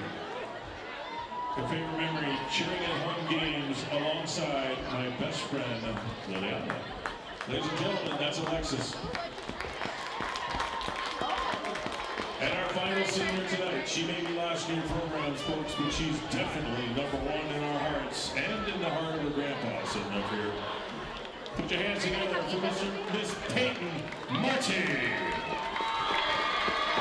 Escorted by her father, Joe Marchi, and brothers LJ and Abram. For future plans, I hope to go to Central Washington University to study pre-med, then transfer to Eastern Washington University for nursing to eventually become a labor and delivery nurse. Stepmom Taryn is out there too. Sorry, folks. Taryn, forgive me. Her favorite memory or advice to the other castmen. My favorite cheer memory was becoming close friends with Justice after 2-year-long beef because of cheer, and getting second place on a competition routine our first time performing. Ladies and gentlemen, that's Peyton. Now, if you would, as we traditionally do at Aberdeen High School, get on your feet, make some noise for the senior class of 2026.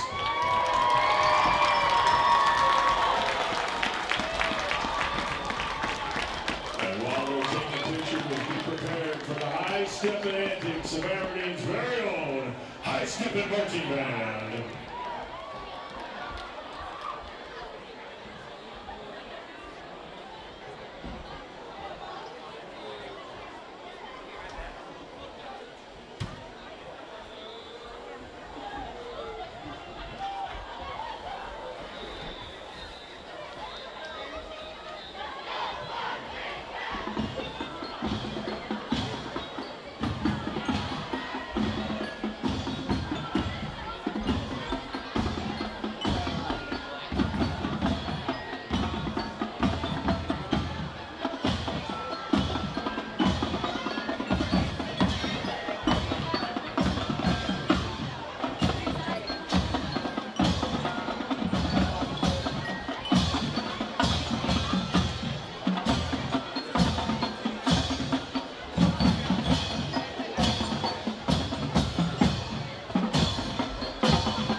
Folks, once again, it's time to recognize some amazing seniors at Aberdeen High School. The Aberdeen High School Band would like to take this opportunity to honor their senior band members who have dedicated their time and their energy to the band over the past 4 years. By the time they graduate, they will have performed over 16 halftime shows, 8 parades, 56 basketball games, and hundreds of hours of rehearsal. Please join us all in honoring these truly dedicated young people. Our first singer tonight, put your hands together for Yahaira Jesus. She's going to be met by her mom, her sister, and her family. She has a thank you, Mom, sisters, and especially my father, for always rooting for me, and for Mr. Patterson for having faith in me. Best memory, the first night of Canada 2025, after a medical emergency happened in our room. We were escorted to another room late at night, and as I got there, we were laughing and goofing with the other girls all night, until I passed out on the floor out of exhaustion.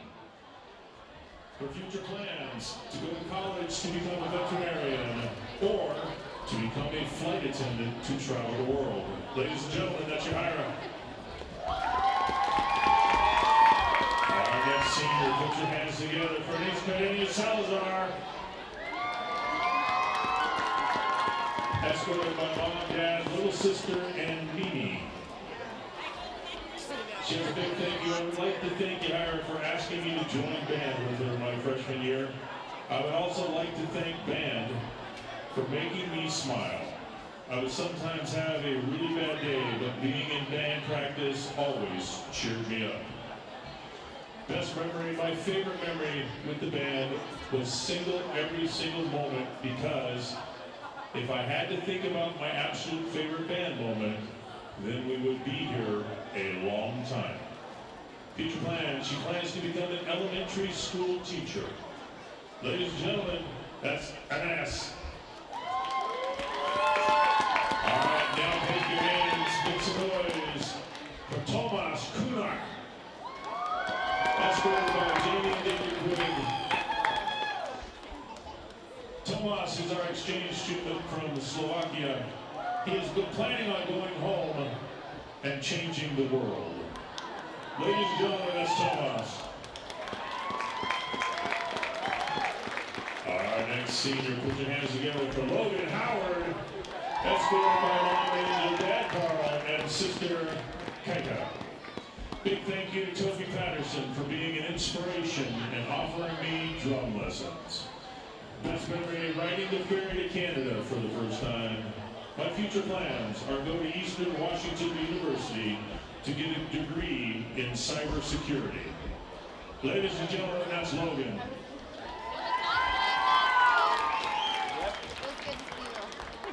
Our next senior, put your hands together for Jaime Martinez de Jesus, escorted by sister, mom, and brother. He would like to thank Tyson Powell for helping him with music and teaching me everything I know about music. Without him, I don't think I would have been to read and play music. I want to thank my brother Aiden and my cousin Freddie for dragging me out of the house while I was playing Minecraft to join marching band. I would also like to thank my mom, dad, and Mr. Patterson for supporting me in marching band. My best memory, was being in the simple section my first year.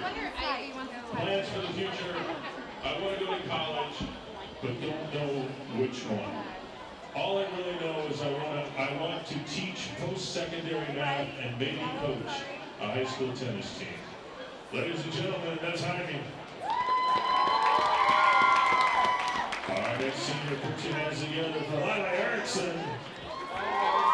Lila is escorted by mom, dad, stepmom, stepdad, boyfriend, and siblings. A big thank you to her parents. Her best memory, getting to play in the same band as my younger siblings. Future plans? We're not quite sure, but we will make some. Ladies and gentlemen, that's Lila. Now make some noise for Isabella Melville. Escorted by parents, grandparents, Toby, and best friend, Emily. Big thank you to my parents for supporting me in everything I do and always being there for me, even on the toughest days. Thank you to Toby Patterson for helping me realize my love for the drums and teaching me along the way. Thank you to Wendy Koski for helping me start my band career. Lastly, thank you to Mr. Patterson. You've been more than just a director. You've been a mentor, a leader, and someone who's always pushed me to be my best, both on and off the field. All those lessons, cheesy jokes, and memories you gave us will always be with me. My best memory, finding out we won first place in Victoria Day Parade in the newspaper on the ferry while we were all eating ice cream. Plans for the future, go to four-year college and hopefully get into the marching band there. I will start my bachelor's in animal science and then go to vet school to become a veterinarian. Ladies and gentlemen, that's Isabella. Our next senior, put your hands together for Mr. Cole Nylander. Cole is escorted by mom, dad, and the entire family once again. Big thank you to my family for helping me through the band journey, and to Aiden Fowler for past upperclassmen for inspiring me to learn a new instrument, the trombone. His best memory, one of my favorite memories, is from my sophomore year when my marching hat was way too big during a parade. I had to stuff it with clean socks just to keep it from falling over my eyes. Future plans, to gain experience in the workforce to become a firefighter. Ladies and gentlemen, that's Cole. Our next senior, put your hands together for Zoma Ramirez Garcia.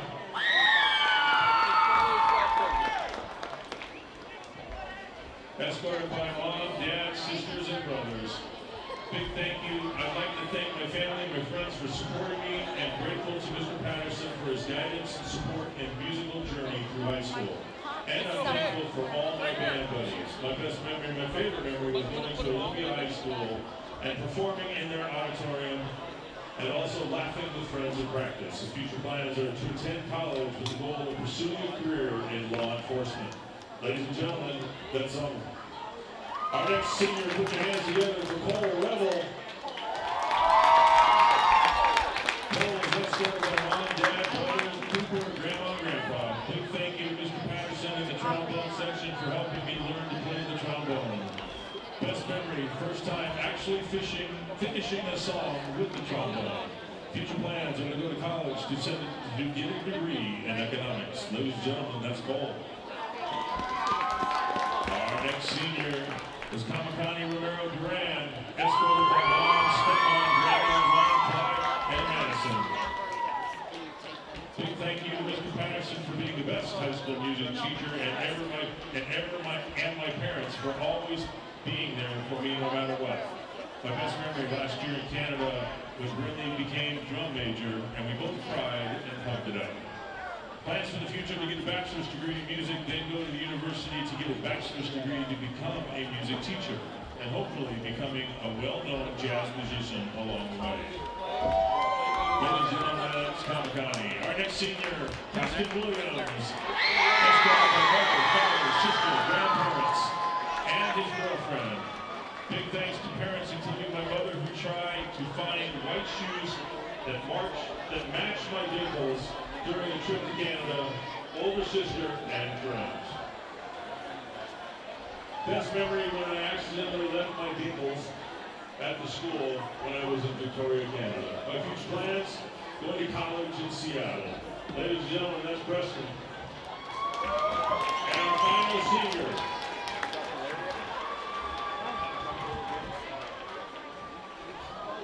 Check that, not our final senior. I just got a middle one. Highlighted in. Our next senior, Tyson Powell, escorted by mother, father, and older sisters. To my delightful, thank you to my delightful family, friends, teachers for being there to answer my many questions. My best memory during my time in Canada, where I participated in the buddy system with Sam. Future plans to pursue studies at a four-year college with an objective to get a degree in linguistics to become a speech and language pathologist. And now, our final senior. She may be last in your programs, but she is number one in your hearts. Put your hands together for Madison Winter. She was brought by her family who brought her back and her best friend, Kamagani. Big thank you to my family and the entire band for making me the person I am today. Best memory, trying to lose my voice every football game to win a $1 bet, and somehow never managing to do so. Plans for the future to get my bachelor's degree in forestry from Grays Harbor College and work for the Quinault Indian Nation. Ladies and gentlemen, that's Madison. Now, if you would, as you always do, get on your feet, make some noise, celebrate the senior class of 2026.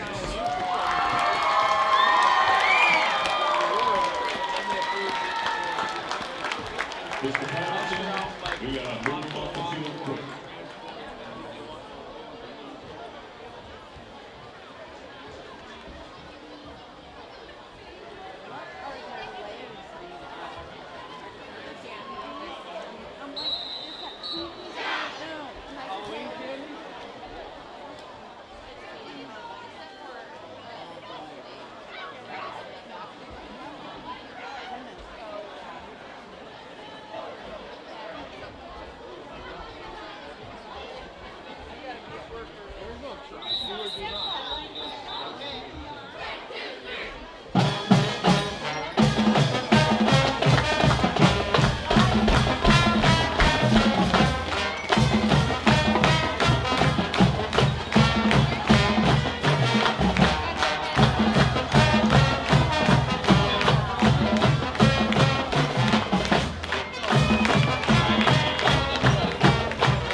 This is truly one of the happiest bands in the land.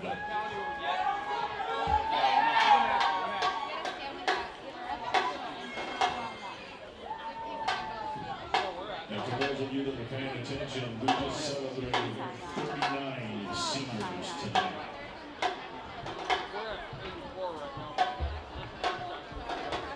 I'm not sure my voice will last to the end of the game.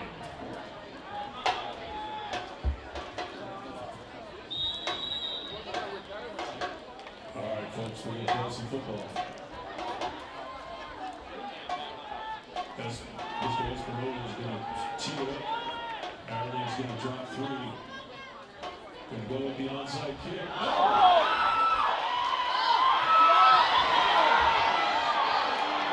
That ball is hit. It's going to be recovered by Tenino at the 20-yard line. First down Tenino.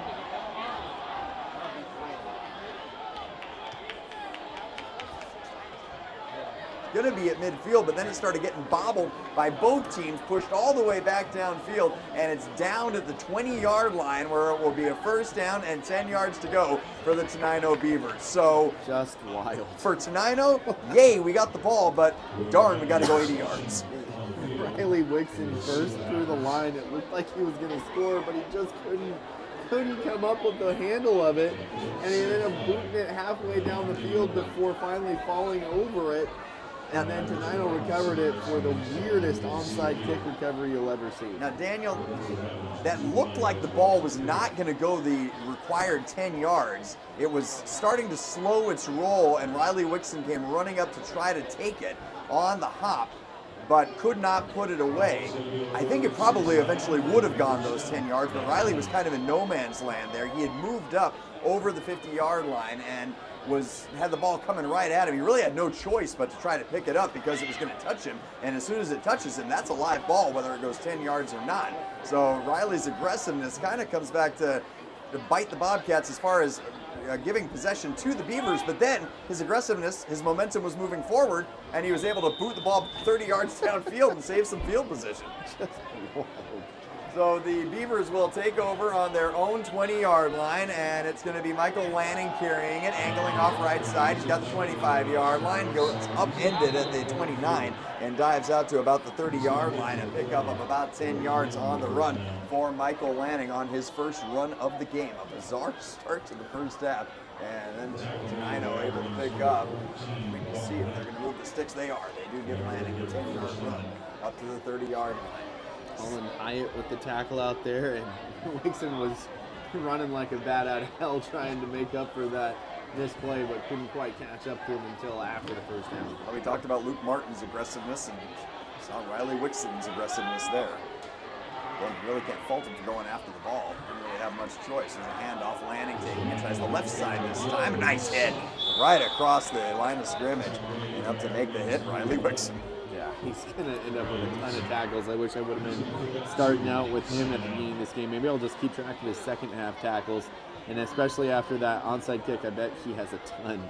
2-yard pickup for Michael Lanning on that run before Wixon came up and put a good form tackle and just lowered his shoulder right into his midsection and put him on the turf. 11-12 to play, third quarter. The Tenino Beavers, second down and 8 yards to go. As there's a low snap, and Metcalf has to pick it up, runs out to his right, now back to his left, and he will be taken in and tackled back at the 26-yard line. Getting into the backfield for the Bobcats was Carter Kolodzi was one of the ones leading the way. Definitely came up to finish it off. Wasn't sure if he was the first man there, but Kolodzi came up and brings him down for a loss of 6 yards. I think Waylon Palmer was in there as well. Forces the Beavers back behind the sticks, and again, they are not a natural passing team. They are a team that likes to be ahead of the sticks. 2nd down and 5, 3rd down and 3, plays like that, not 3rd down and 14. Metcalf is out of the shotgun with 3 receivers out to the right, rolls it out to his right, stops, now runs out to his right further, being pressured, hemmed in, throws it away. Great defensive job by the Aberdeen Bobcats, keeping him hemmed in over on the sidelines, forcing him to the side. Ryder Kramer and Riley Wixon running him down and not giving him any chance to turn his body upfield and run or to get set and throw, and just had to throw it in the turf and live to fight another day. But the Bobcats, after a bizarre onside kick that ended up being recovered by Tenino, forced the Beavers to punt it back to him with a 4th down and 14 yards coming up. Excellent coverage on that play down the field as well. Kick is snapped back to Espinoza, and he gets the kick away. It is going to be bouncing at the 45-yard line. It was touched by a Bobcat, I think. Covered up by the Beavers at the 35-yard line. And Tenino, I think, is going to get that ball back. Yes, they are. Oh, my gosh. Couldn't see who it was, but, man, that's just a special teams breakdown right there. Daniel, you and I have both been out there on special teams. Those returners have got to call off the players that are running downfield and get them away from it. Get to the sidelines. Get away from the ball. It's not the fault of the player that was hit there. That is a case where Adonis Hammonds and company have got to direct them where the ball is coming to. It rolled right into a Bobcat player. You got to be screaming extremely loud. Get away, run to the sideline, move away, direct them somehow. So a Brutal. second special teams mishap by the Bobcats in the third quarter give the Beavers a first down, and they're going up top for Austin Johnson, who's got it on his way to the end zone. Touchdown to Tenino. Sudden change play there, big momentum shift on the fumble, and so you go with a double move on the outside, and it was just enough of a double move to get by Brody Sherman on the outside there, as he just wasn't able to keep up with Johnson. The Beavers are an extra point away from tying the game. Line up in the swinging gate play with signs of going for two. Now they shift into the conventional single point conversion, as Metcalf will hold for Miguel Espinoza. Snap, spot, the kick is up, hooked and hit the upright. It's no good. It's off of the left upright, no good, and the Bobcats will maintain the lead. So a bizarre special teams filled first few minutes of the third quarter have the Aberdeen Bobcats on top of the Tenino Beavers 14-13. 9:35 to play in the third. We'll be back on 1490 KWOK.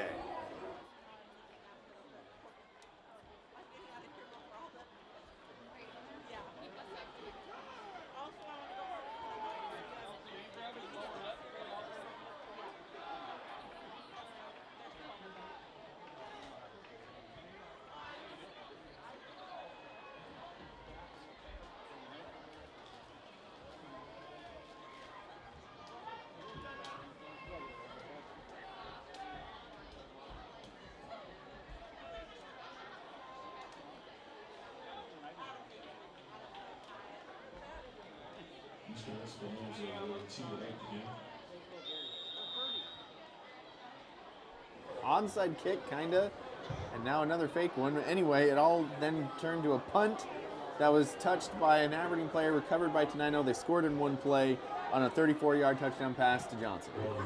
Bobcats will get the ball and will have the ball bobbled, picked up by Adonis Hammonds, brings it up to the 20-yard line, 25, through a hole across the 30 and down to the 31-yard line. All right, let's get things under control here. A little extracurricular activity, but no flags on the play.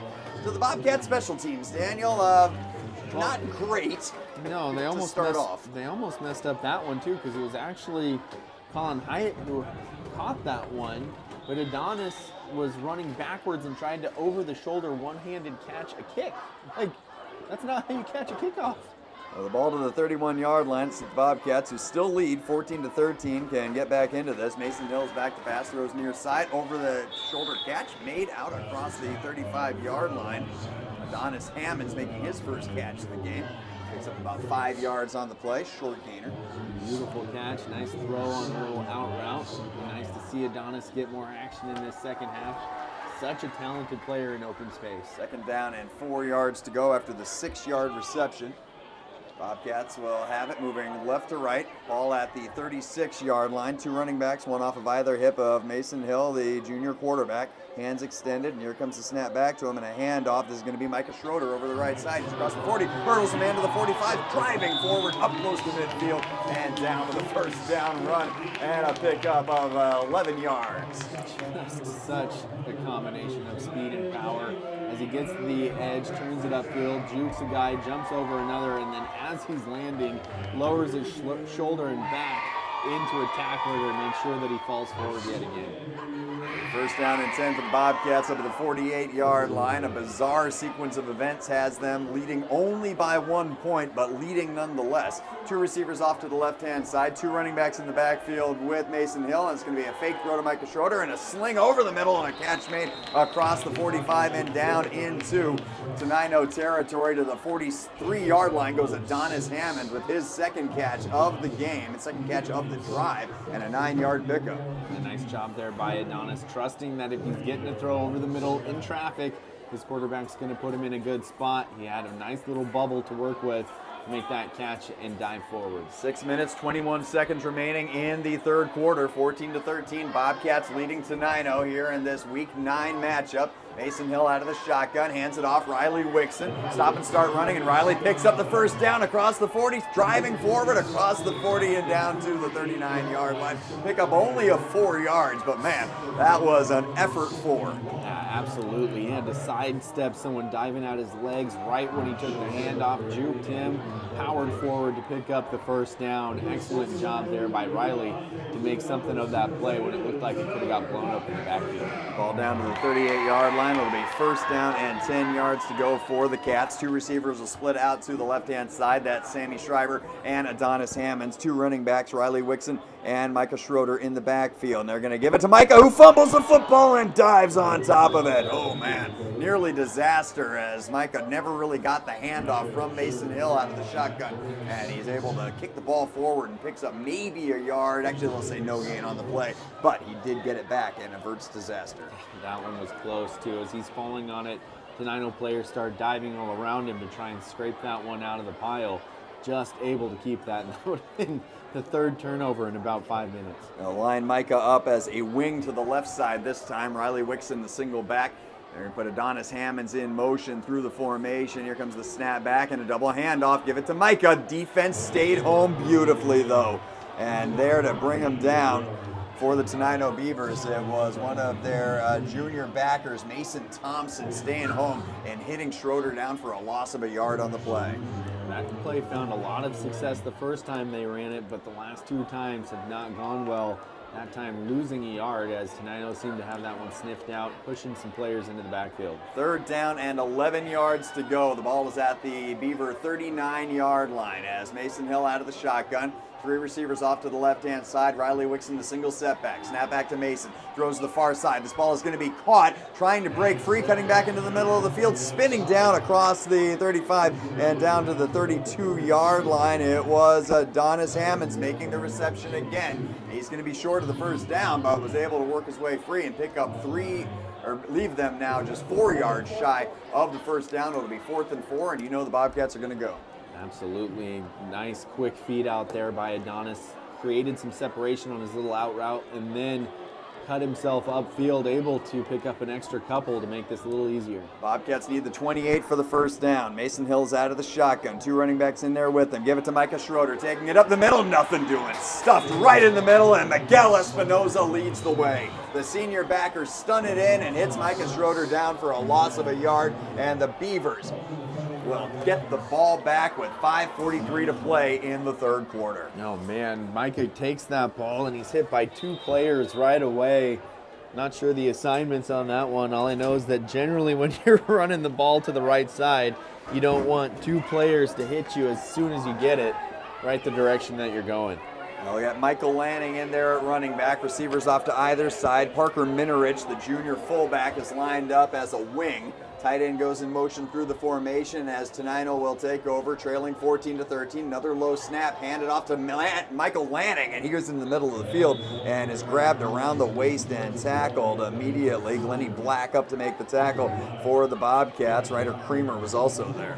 Nice job getting him down low and holding on for dear life, as that one saved about a 5-yard gain on that play. Either Glennie Black or Creamer grabbed a piece of jersey, and Lanning looked like he was trying to break free but couldn't. Austin Johnson, who scored the touchdown a moment ago, is split out to the left-hand side of the formation. It's 2nd down and 9 yards to go. Lanning, the deep back, with Mason Metcalf out of the shotgun. Give it to Lanning. Starts up the middle, now cuts it off over the right side. Gets it across the 40. Lost the ball, I think. Aberdeen says they've got the football. Waiting to see the official signal. Aberdeen says they've got it. Officials agree. Lanning fumbled, and the Bobcats have come away with the first turnover of the game. Second turnover of the game, excuse me. Huge play there. It looks like it's Sam Schreiber coming off the field with the football. Excellent job there by the Bobcats to turn the momentum a little bit when it seemed like everything was going Tenino's way. So a fumble by the Bobcats on a special teams play allows the Beavers to get the game down to within 1 point, but then the Bobcats come up with the first defensive turnover of the game, forcing a Lanning fumble and a Sam Schreiber recovery. 1st and 10 for the Bobcats at the Tenino 39-yard line. Single wing set, and Mason Hill is back to pass. The junior standing in the pocket, throwing it deep upfield, and it was hit as he threw, and the ball kind of fluttered out there in the neighborhood of 3 Tenino receivers. None of the defenders, rather, and none of them were able to come away with it. Lucky for the Bobcats, as Mason Hill absorbed a big shot. Yeah, he took a hit right as he was trying to let that one go, and it's always a little bit awkward when you're in the process of throwing. I think he was trying to hit Schroeder coming out of the backfield on a deep corner route, but just got drilled in the back right as he tried to let that one fly.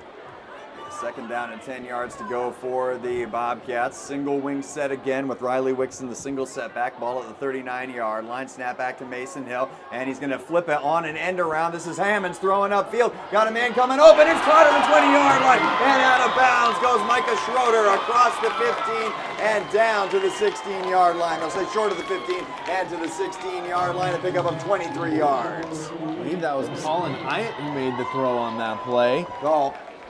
14, again, these numbers are tough, but he's the one who was celebrating afterwards. Colin Hyatt making a beautiful throw on the end around, deep bomb to Ryder Kramer. And again, Kramer, 2 massive catches in this game. It was Kramer who made the catch. Kramer, All right. yes. Excuse me, Kramer, not Schroeder who made the catch. Pickup of 23 yards on the play, and it'll be a 1st down and 10 yards to go for the Bobcats at the 16-yard line. Here comes the snap back and the handoff. This is Micah Schroeder going up the middle at the 10-yard line. He's trying to bust it to the outside, drives forward, gets it down close to a 1st down. Man, 6-yard pickup, contact, and then he picked up another 3 or 4 on his own. Just tough running there again. Had a little grace to work with. Offensive line opened up a hole, powered through it, and then just started muscling through some of that secondary for Tenino. Ryder Kramer, 2 catches, 63 yards on the day. That's a senior moment for that guy. As the Bobcats will have a 2nd down and 1 yard to go at the Beaver 7-yard line. Schroeder and Wixon the backs. As Mason Hill is out of the shotgun. Fake it, throw it, outside, caught, and it is going to be fighting for the end zone. Short of it, it was Gabe Matthews making the catch on an out route, but he gets it down to the 1-yard line. It'll be 1st and goal. He couldn't catch on the out route with the club on his hands. He is doing everything to help his team right now. I don't know how he play receiver with that thing strapped around his wrist, but somehow he did it, and he almost powered his way into the end zone too. Adonis Hammond's out, Sammy Schreiber in, the ball on the 1-yard line. Bobcats already up 14-13, trying to extend it out. Heavy backfield, Riley Wixon takes it, and he's into the end zone. Touchdown, Bobcats! Wixon in almost untouched. They went with the quick hitter from the fullback there, and he just slides through a hole that opened immediately. Excellent job by the line. Well done by Wixon to hit the crease. He's in for the score. And the Bobcats extend the lead out again to 20-13. They did have a 14-7 lead before that bizarre special teams meltdown to start off the 3rd quarter led to a Tenino touchdown. The extra point was no good, so the Bobcats maintained the lead at 14-13. Tenino fumbled it away, and the Bobcats turned that into a touchdown and a Riley Wixon 1-yard run here on senior night.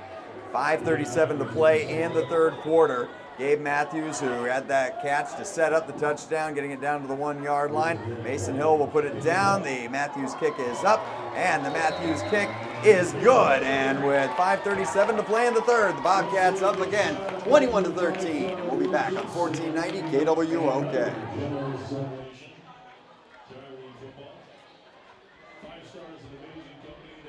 Cease to amaze us. Not only do they donate for Aberdeen, but they hit everybody in the community. They donate lots and lots and lots to help fund projects and things that our kids do on the harbor. So if you get a chance, come on to 5-Star and just say thank you. Who knows? You might buy a car.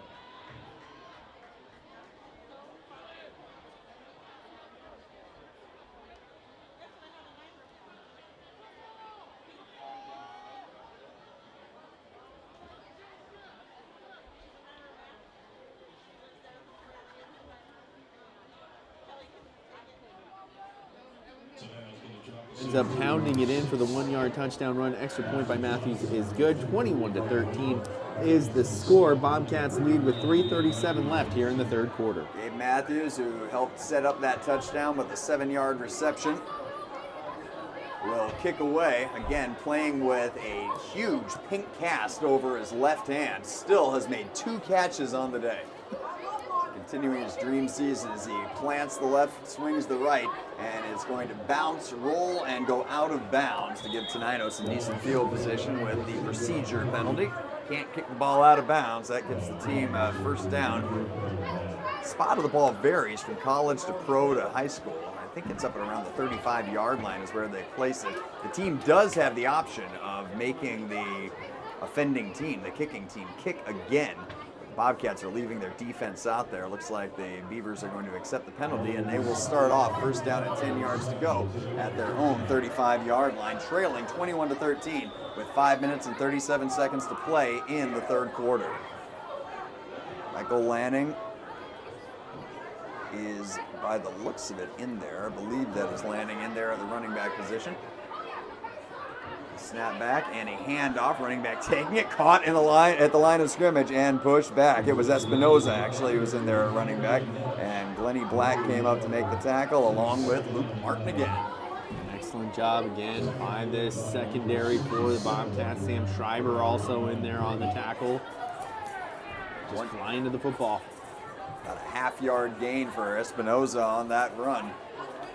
He and Michael Lanning have found some good running, but again, the Beavers just have not been able to finish consistently. Second down and 9, and Metcalf will go out of the shotgun. Low snap again, hands it off. Espinoza sweeping the outside, is caught in the backfield. Up to make the tackle for the Bobcats, Sammy Schreiber. Got in there so fast, knifed into the backfield. Number 8 doing it all on defense tonight, sneaking in from his linebacker position, tackling down low to make a huge play to put Tenino behind the sticks. It'll be a third down and 11 yards to go. And again, the Beavers, while they have passed somewhat effectively today, Mason Metcalf is 5 out of 7 throwing the ball. It is not typically what they do. They're a much more run-heavy team. Got a new running back in there. Can't make out the number or the name from here, but it's third down and 11. 2 receivers near side, and Metcalf is going to run it out to his left. Looking upfield, intercepted! Adonis Hammonds picks it off at the 35-yard line. Tries to cut into the middle, and will go down at the 32. That is experience right there. Adonis Hammonds read it beautifully. That was a beautiful play by Adonis. I just happened to be watching him that whole play. He comes up tight to press, pushes off like he's going to run deep with some man coverage, peels off to cover the flat and realizes the throw coming, and he sprints up there to cut in front to make the catch. What a play by Adonis. Just reading that play, tricking the quarterback. That was absolute gorgeous DB work. And the Bobcats will take over first and 10 at the Tenino 33-yard line. Again, a convincing Bobcat victory helps them out tremendously with playoff seeding. First and 10 at the 33 and a whistle. It's like an official timeout as there's a problem. One of the receivers, that's Wyatt Palmer, is going to check out of the game. And Adonis Hammonds, who was taken out after the interception, came over, rang the bell. Will head back in as they deal with whatever equipment issue Wyatt Palmer had. First and 10 at the 33, and Mason Hill is out of the shotgun. Receivers to either side. Fake handoff, throw near side, caught. That's going to be Gabe Matthews driving forward down to the 20-yard line to pick up of 13 yards. Every time he catches the ball, remember, folks, he does not have a right or a left hand. He's got a club. He's got a giant club, and he kind of catches it. You know how you usually put your fingers up and it forms a diamond? He puts one hand up and then just kind of shields it with the other hand, so it's almost like stopping with the club, catching it, bringing it into his body. I don't know how he's doing it, actually. It's just awesome. He and Adonis Hammonds leading the way with 3 catches each on the day. First and 10, the ball down to the 20-yard line. Snap back, looking to throw outside. This ball is going to be caught and trying to break free. The Bobcat receiver getting it up at the 15-yard line. It was... make out the number from here. It was Adonis making the catch from all the way across the field, coming all the way across the field on a deep out route, and he picks up about 5 yards on the play, his 4th catch of the game.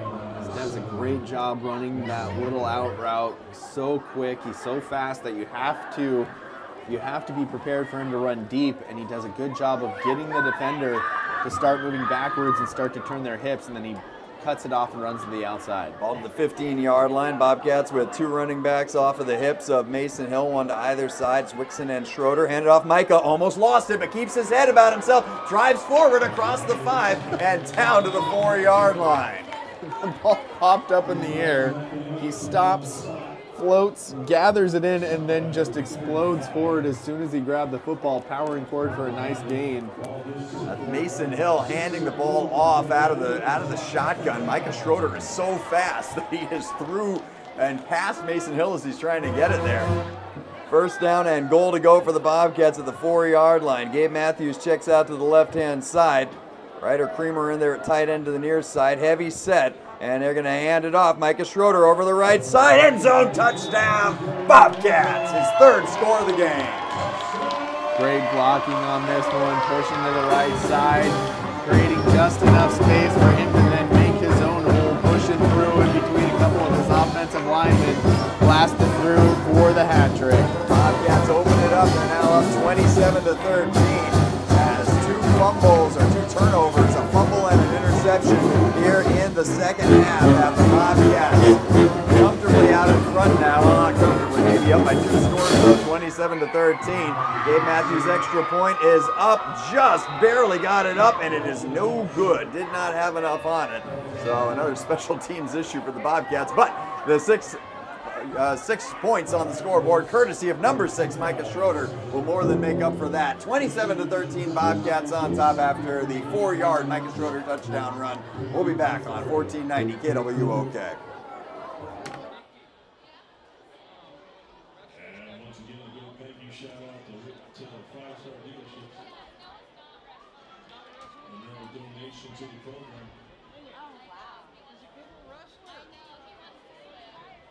Make sure we tell them thank you.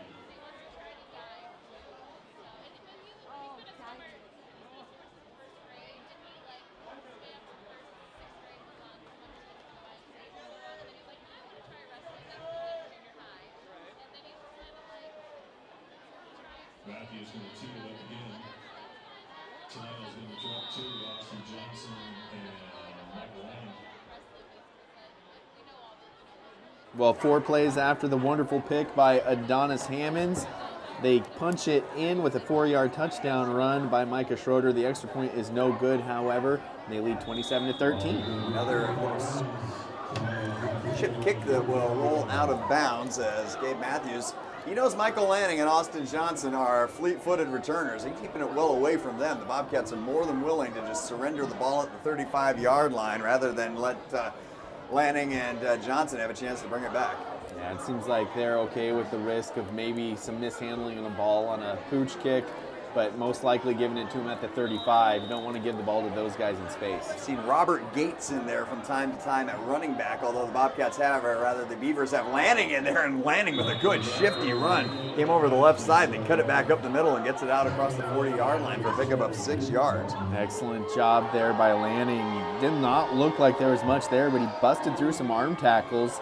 Looked like he was going to sift his way through the secondary, and then there's that guy again, Luke Martin, with a nice hit to wrap him up and bring him down. Up to the 41-yard line where it will be a second down and 4 yards to go, but that will end the third quarter of play. The Bobcats turned 2 turnovers by the Beavers into 2 touchdowns, and after 3 quarters lead 27-13. We'll be back on 1490 KWOK.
Luke Martin and Brody Sherman combining on the tackle there to take down Lanning. Sherman, a true rarity for the Bobcats, a underclassman starter. Yeah. Aren't many of them. But boy, Absolutely. he's been a fun one to watch as he has developed. Yeah, he's listed at 6'3", 172. I'm not sure if he's quite that tall, but he's playing some great corner right now. First down and 10 for the Beavers, moving it from left to right. Metcalf is back to pass, throws it deep down the left sideline. Got a man coming open, and a nice adjustment made, and a catch down to the 29-yard line. It was Austin Johnson going up and making the catch. And as soon as I said that he's playing great corner, I go right after him, and he did not quite get his head around it in time, and Johnson did hit the brakes to make that catch as Sherman didn't know it was coming, and it fell right behind his back. Johnson makes a really nice catch for a big gain. Pick up a 23 yards on the play, landing the deep back. Out of the shotgun will go Mason Metcalf, puts a receiver in motion through the formation, and he'll throw it out to Lanning, who's looking to throw, stopping, throwing deep upfield, got Johnson open, goes up, makes the adjustment. Does he make another catch? Yes, he does. Down to the 11-yard line, a 29-yard pickup. Austin Johnson. Excuse me, a 19-yard pickup. Austin Johnson, 5'8", 150, and that's being generous on both counts, but the kid knows how to go up and grab a football. He is a heck of a receiver. That was another really nice catch. Taking over for the graduated Austin Gagne, who was a Mr. Do-Everything for this team. Quarterback, receiver, defensive back. Johnson with the big catch, handoff Lanning up the middle, gets his legs cut out from under him at the 10-yard line and goes down to the 9 after a 1-yard pickup. That was Luke Martin again, diving in there as quick as he could and going low to take out the running back's legs. 2 on the play, second down and 8 yards to go at the 9-yard line. The Beavers could get a first down without scoring. 10-19 to play. Still got a lot of time to go, and the Beavers knocking at the door inside the Bobcat 10-yard line. Lanning will be the deep back. Minarich is at the head of the I formation. Handoff to Lanning, coming off over right tackle. Angles off and goes down to about the 7-yard line. A pickup of about 2 yards on the play. Riley Wixon that time just bowling over offensive linemen to fight his way in to make that tackle. And the play before, the long pass before, Wixon absolutely just decleated a lineman who was just out there trying to block, minding his own business, and then all of a sudden Riley comes out of nowhere and destroys him. Almost knocked him into the receiver who threw that pass. Ball down to the 7-yard line. It is third down and 6 yards to go. Michael Lanning is the deep back. Out of the shotgun goes the junior Mason Metcalf. Handed off to Lanning up the middle. He's got the 5-yard line, diving to the end zone, and he is down to the 1. And it'll be first and goal to go for the Beavers. Almost getting into the end zone. Another nice run that time. Didn't quite see who made the tackle coming up off the bottom of the pile, but it was just in time. But now it's first and goal from the 1, so the Beavers will get a lot of cracks at it. Ball on the right hash mark. Clock runs with 9 minutes and 9 seconds to play in the ball game. 27-13. Parker Minarich is up at the head of the I formation. Espinoza and Lanning behind him. And they're just going to have Metcalf run it forward himself, fighting for the end zone. Still no signal. There it is. Touchdown tonight. Nice 1-yard touchdown. Nice job there by Metcalf. Powering forward. His line gave him a nice little push as well. Did not have to do too much. Just make sure he held on to the snap while also trying to run forward. 8 minutes and 54 seconds to play in the ball game. Now a 27-19 score. The extra point attempt by Miguel Espinoza out of the Mason Metcalf hold. Snap, the spot, the kick is up. Looks good from here, and he gets it through. And it's a touchdown game again at 6:54 to play, 27-20. Bobcats lead, and we'll be back on 1490 KWOK.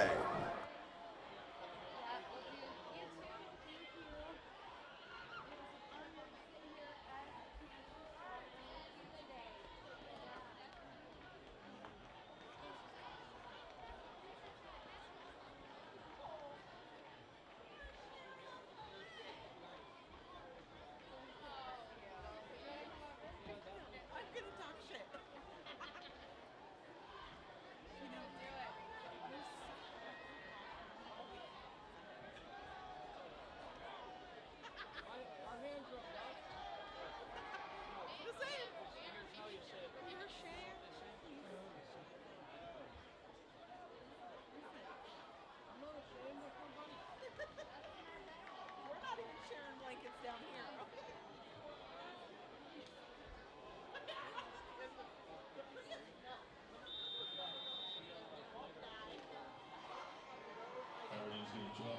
3-yarder and a 19-yarder on that drive to help get the Beavers to within one score, 27-20.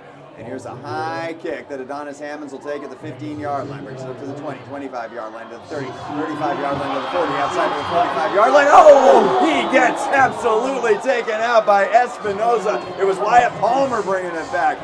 Not Adonis Hammonds, but Wyatt Palmer almost broke it. And he went head over you-know-what to get this back to the 45-yard line. Espinoza was the man who made the big tackle. And was Colin Hyatt, who returned the ball. 14, bringing it back for the Bobcats.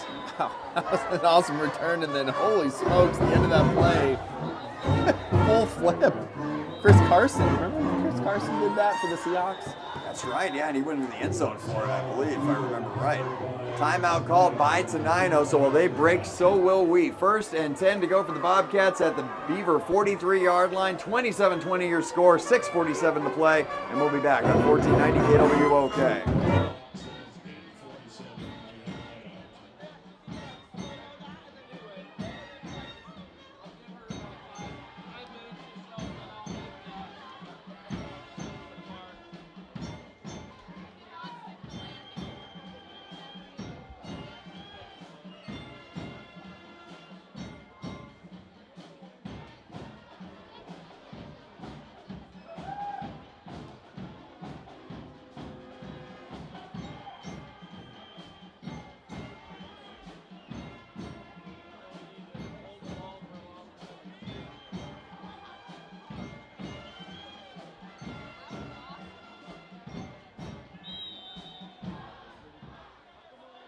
Tenino territory after the Hyatt kickoff return.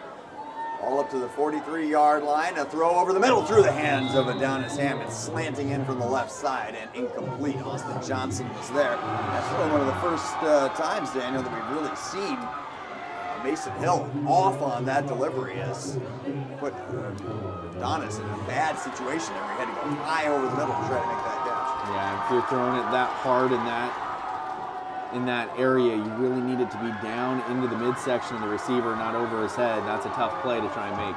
From the 43-yard line, 2nd down and 10 yards to go. Sammy Schreiber goes in motion through the formation and a double handoff. Micah Schroeder taking it. He's over the right side, cuts into the middle of the field. He's got the 30-yard line and he's down to the 28. That play is executed. It is such a thing of beauty to watch, and that is the 2nd time it's popped for a big run for Schroeder. And a couple other times they've ran it, it's only been a couple-yard gain or a 1-yard loss, but that time just looked beautiful as he's knifing his way up the field. Pick up a 15 yards on the run for Micah Schroeder. He's got 3 touchdowns on the day. Bobcats lead 27-20 with 6 minutes and 22 seconds to play in the ball game, in the 4th quarter.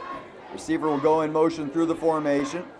Mason Hill will fake the handoff, throw near side. This ball is going to be caught by Adonis Hammonds. Takes off upfield, angles out of bounds, up close to the 25-yard line. Pick up on the play of about 4 yards on the play for Adonis, who again has not been able to do anything deep thus far, but he has 4 catches. None of them is for longer than 10 yards. Yeah, he's done a great job making those sure-handed catches, though. As that time it was a little receiver screen.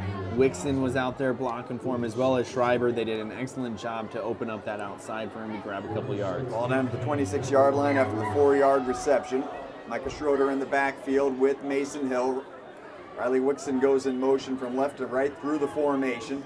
Here's the snap back to Hill, who's back to pass, rolling it out to his right, throws upfield, and a catch made just as he was being brought down and nearly able to break free. The receiver catching it, it was Adonis out on the right-hand side, and he gets it across the 25 and down to about the 22-yard line. Another short gain by Adonis, but a heck of a play. Mason Hill was being dragged down and got it away, and Adonis was able to make a little something out of nothing. Picks up 4 yards. I don't think that's where they were designing that play to go, but Adonis was just kind of like the outlet of, oh shoot, and somehow he makes the catch and then able to break a tackle to make it a positive play. 3rd down and 3 yards to go for the Bobcats, up by a touchdown. Midway through the 4th quarter, and a handoff. This is going to be Wixon taking it over the right side. Goes Riley. getting it across the 20-yard line and down to about the 16. Check that, Micah Schroeder carrying it down to the 15-yard line. Pick up on the play of 7 yards and a first down for the Bobcats. Another tough run out there by Micah Schroeder as both him and Wixon just run so hard. It's got to be so punishing at the end of a game to try and tackle these big guys. 7 minutes, or actually there's a couple lights out on the clock. It's kind of hard to tell how much time we're talking about right now. It looks like 7:02, but 6 minutes just a minute ago. I don't know. We'll get to now it's 6-something. All right, now it's 6-something. So here's the handoff. Micah Schroeder over the right side, headed to the end zone, diving down to the goal line, and he is to the 1. Oh, so close. Powering through tackles, then diving, stretching the ball out, but just stopped short. Now we got lights out on the scoreboard. We've got blue numbers on black jerseys that are hard to read. Every number is hard to read right now. Ball down to the 1-yard line after that 14-yard run by Micah Schroeder. He's got 3 touchdowns on the day. Riley Wixon's got 1. Which of the seniors will likely get the ball on this one? We got 6:28 to play in the ball game, we believe. If the scoreboard is to be believed. They'll line it up with Wixon, the deep backer, the head of the power I formation. Hand it off to Riley. Wixon fighting forward. Looks like he's been stood up at the 1. He has. No gain on the play as the Tenino defense, with the game perhaps on the line, with about half of the fourth quarter remaining, and a 27-20 Bobcat lead. Able to stand tall and keep the power running fullback Riley Wixon out of the end zone. That's impressive. Stopping him from 1 yard out is not an easy task. That's a heck of a job by that front 7 for the Beavers. Dylan Brown, the sophomore center. All right, check that. It's not Dylan who's now playing center. Number 72 playing center for the Bobcats. They're going to line up out of the shotgun here with Wixon and Schroeder. Handoff, nope, busted play, but Schroeder able to keep it and goes right into the line. It was like Wixon and Schroeder cross-bucked right into each other on that play. Schroeder was able to hang on the ball, but he lost about 2 yards on the play by the looks of it. Kind of a broken play there. Is miscommunication on directions in the backfield, lost the play, and Dylan Brown, by the way, is number 72. That was the number 72. You were right on both counts. It is Dylan Brown, and it is 72. All right. For some reason I thought he had a different number, but my apologies, Dylan. Again, one of those underclassmen playing for the Bobcats. Not many of them playing, mostly seniors out there for the Cats this year. All right, here we go. 3rd down and goal to go from the 4-yard line. Mason Hill's out of the shotgun. Handed off. Micah Schroeder sweeping over the outside, diving for the end zone. Do they give it to him? Yes, they do. Touchdown, Bobcats. Micah Schroeder's 4th touchdown run of the game, a 4-yard run, and the Bobcats extend the lead out to 33-20. There was a little bit of confusion. It looked like some of the Tenino players thought that he fumbled the football before he crossed the goal line, but they're going to say that he not only crossed the line to game, but also got his elbow down before that ball popped out for his 4th touchdown of the night.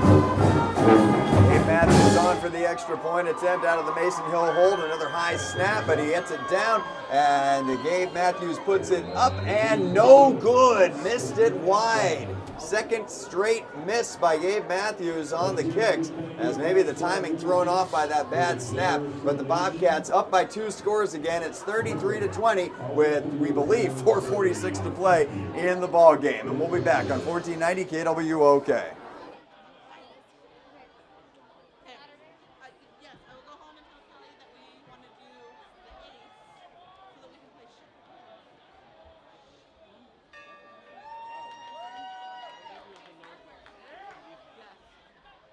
Supplies.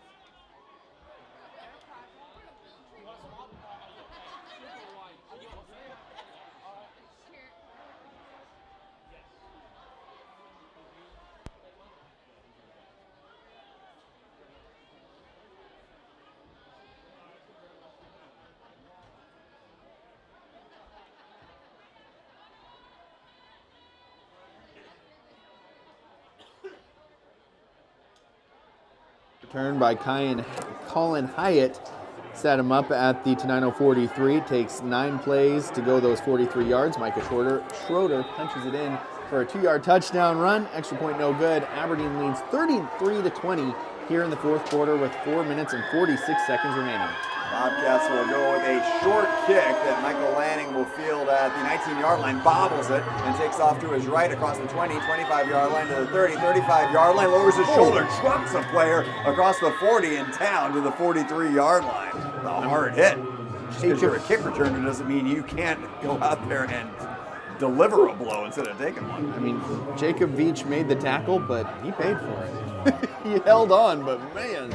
Johannes Schagnies, incidentally, is doing the kicking for the Aberdeen Bobcats now, not Gabe Matthews. So notice number 24 kicking for the Bobcats. All to the 42-yard line. Does he really only weigh 100 pounds? That's got to be a typo. Lanky looking player. 6 foot, 100 pounds? Oh, the Beavers have their reserve running back. That's Robert Gates in there, and he's going to have the ball faked to him as Metcalf rolls it out to his left. Looking, now throws, and this ball is going to be caught along the sidelines and wrestled down at the 48-yard line, making the catch for the Bobcats, or for the Beavers, rather.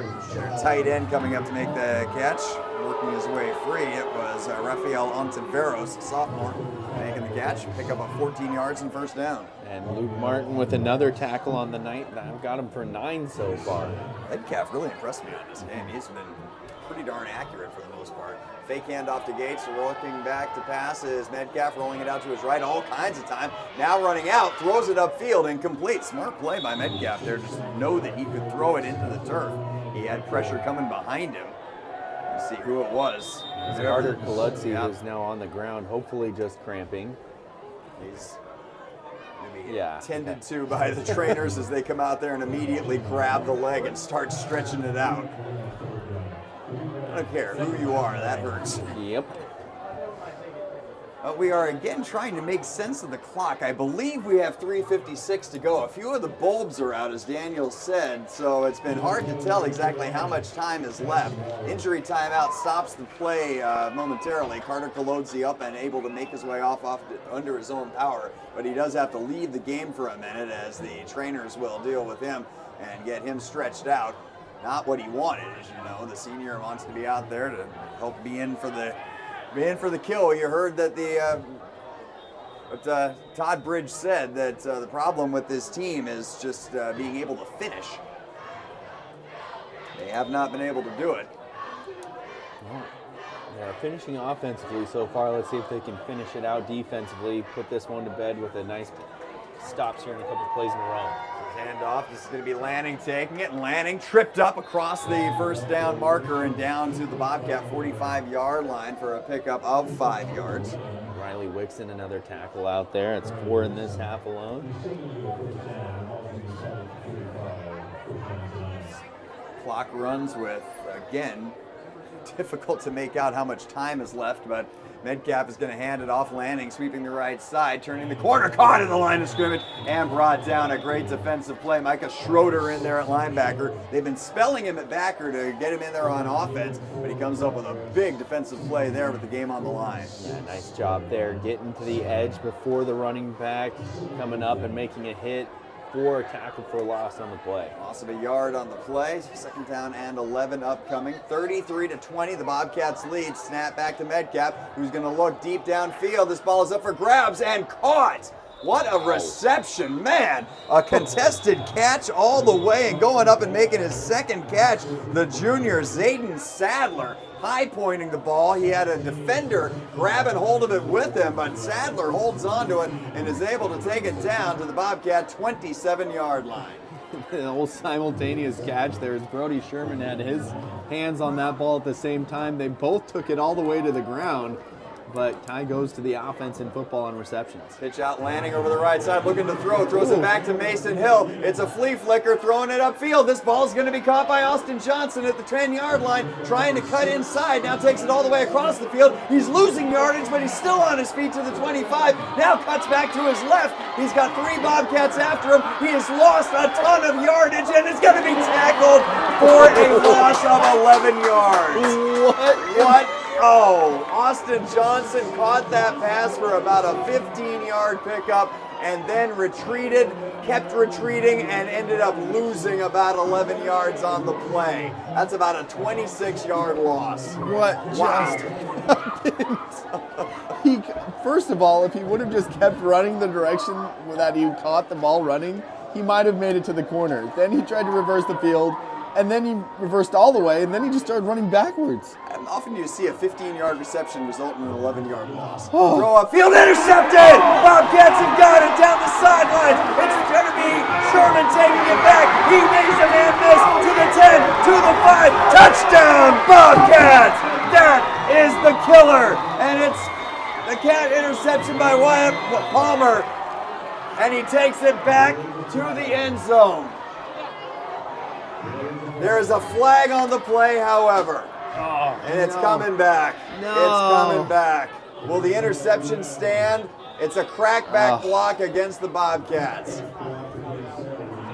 That happens so often on interception returns, crackbacks, because your defensive linemen realize that your DB just made a tackle or interception. Everybody starts running in opposite directions, and it's just so easy to just want to go block for your buddy, but you can't do that anymore. And so crackback block will take away the pick six, but the pick still stands, and Waylon Palmer, huge interception for the Bobcats. And the Bobcat, or the Tenino player, is a Tenino player down on the field as well. Being tended to right now by Trinity Paris, the Bobcat trainer, who was quickly out there and was able to get the left leg of the one of the receivers by the looks of it. Can't really make out the number from where I am. Tenino coaches quickly made their way across the field. Yeah, and Trinity, of course, quickly out on the field since she's closest to help deal with the injured Bobcat player, or the injured Beaver player. Yeah, and I don't think that was the victim of the crackback either, because it's way away from where the flag was. It looks more like it was a rolled ankle.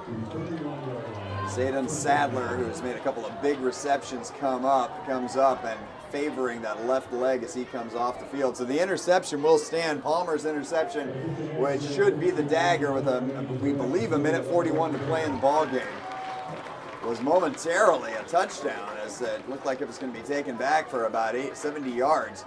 But a crackback block wipes out the touchdown. But the Bobcats will take possession with a minute and 41 seconds to go, 33-20, Bobcats leading. If they can just pick up a couple of first downs here, they can run this clock out, even though Tenino, I believe, has 2 timeouts remaining. According to the scoreboard, Tenino has, well, actually it's not on the scoreboard. Yeah, I think they used one early. I think they got 2 timeouts, but 2-possession game. We'll see if they even use them. Ball at the 31-yard line. It'll be 1st and 10 for the Cats. Seeking this victory that could help them with seeding. Riley Wixon at the head of the power I formation, and a handoff to Riley, and Wixon pushing the pile forward, and he moves it out across the 35 and out to the 36-yard line for a pickup of 5 yards. Helped up out there by that big man again, Jeremiah McKeggy. 6'4", 270 junior. Clock running with, we believe, a minute 23 seconds remaining in the ball game. Again, a few of the bulbs are out on the scoreboard, so it's difficult to tell exactly how much time's left. But we're down into the last minutes, we know that, of this ball game, and the Aberdeen Bobcats on top of Tenino, 33-20. 4 touchdowns by Micah Schroeder leading the way. Down to a minute now to play in the ball game. Riley Wixon at the head of the power I formation. A turn and a handoff. This is going to be Schroeder going off over the right side, and he angles off, getting it down to the 40-yard line. Pick up on the play, and a nice moment there as Micah comes up and gives a big pat on the back to the defensive lineman, Jeremiah McKeggy, who made the big tackle. Pick up 6 yards for Micah on that play. Aberdeen putting in some seniors here at the end of the night. Caden McCollum getting into the game. 30 seconds left, and it'll be all over. The Aberdeen Bobcats are going to move to 6-3 on the season. I said coming in, I thought 7-2 was possible. The loss to Steilacoom made that not likely. They lost to WF West, but played tough in the first half. Lost to Tumwater. Played more competitively in that game against Tumwater than they played in a number of years. And then came up with wins against Centralia and Black Hills to clinch the number 3 seed out of the Evergreen League. And now they will move on to the postseason with a 33-20 victory over the Tenino Beavers. A 6-3 record, 2-2 in league play, and it's moves on to Tuesday night for the play-in game. The winner will move on to the crossover. It's not really called the crossover anymore, but the seeding game that will determine who moves on to state. Bobcats haven't been to state since before the turn of the century. That is a distinction they would love to break, and they take one step closer to doing it. They go 6-3 on the regular season and close out Stewart Field with a 33-20 win. We will take a timeout and be back. You've been listening to High School Football Thursday Night Edition on 1490 KWOK. As a big shout out, folks, this is our last home game this year. A big shout out to the crew that works up here, Mr. Rob Burns, Mr. Ken Erickson, and of course the one man and only, Mr. Chuck Veroni. Completing his final game tonight, Mr. Veroni will be retiring, so our spotter will be gone. But if you see Mr. Veroni making his way out, give him a little love. The man has put in a lot of time in this tower. On behalf of Aberdeen High School, the staff, and students, we want to thank you for attending tonight's contest. Please drive in careful and remember, Bobcats care.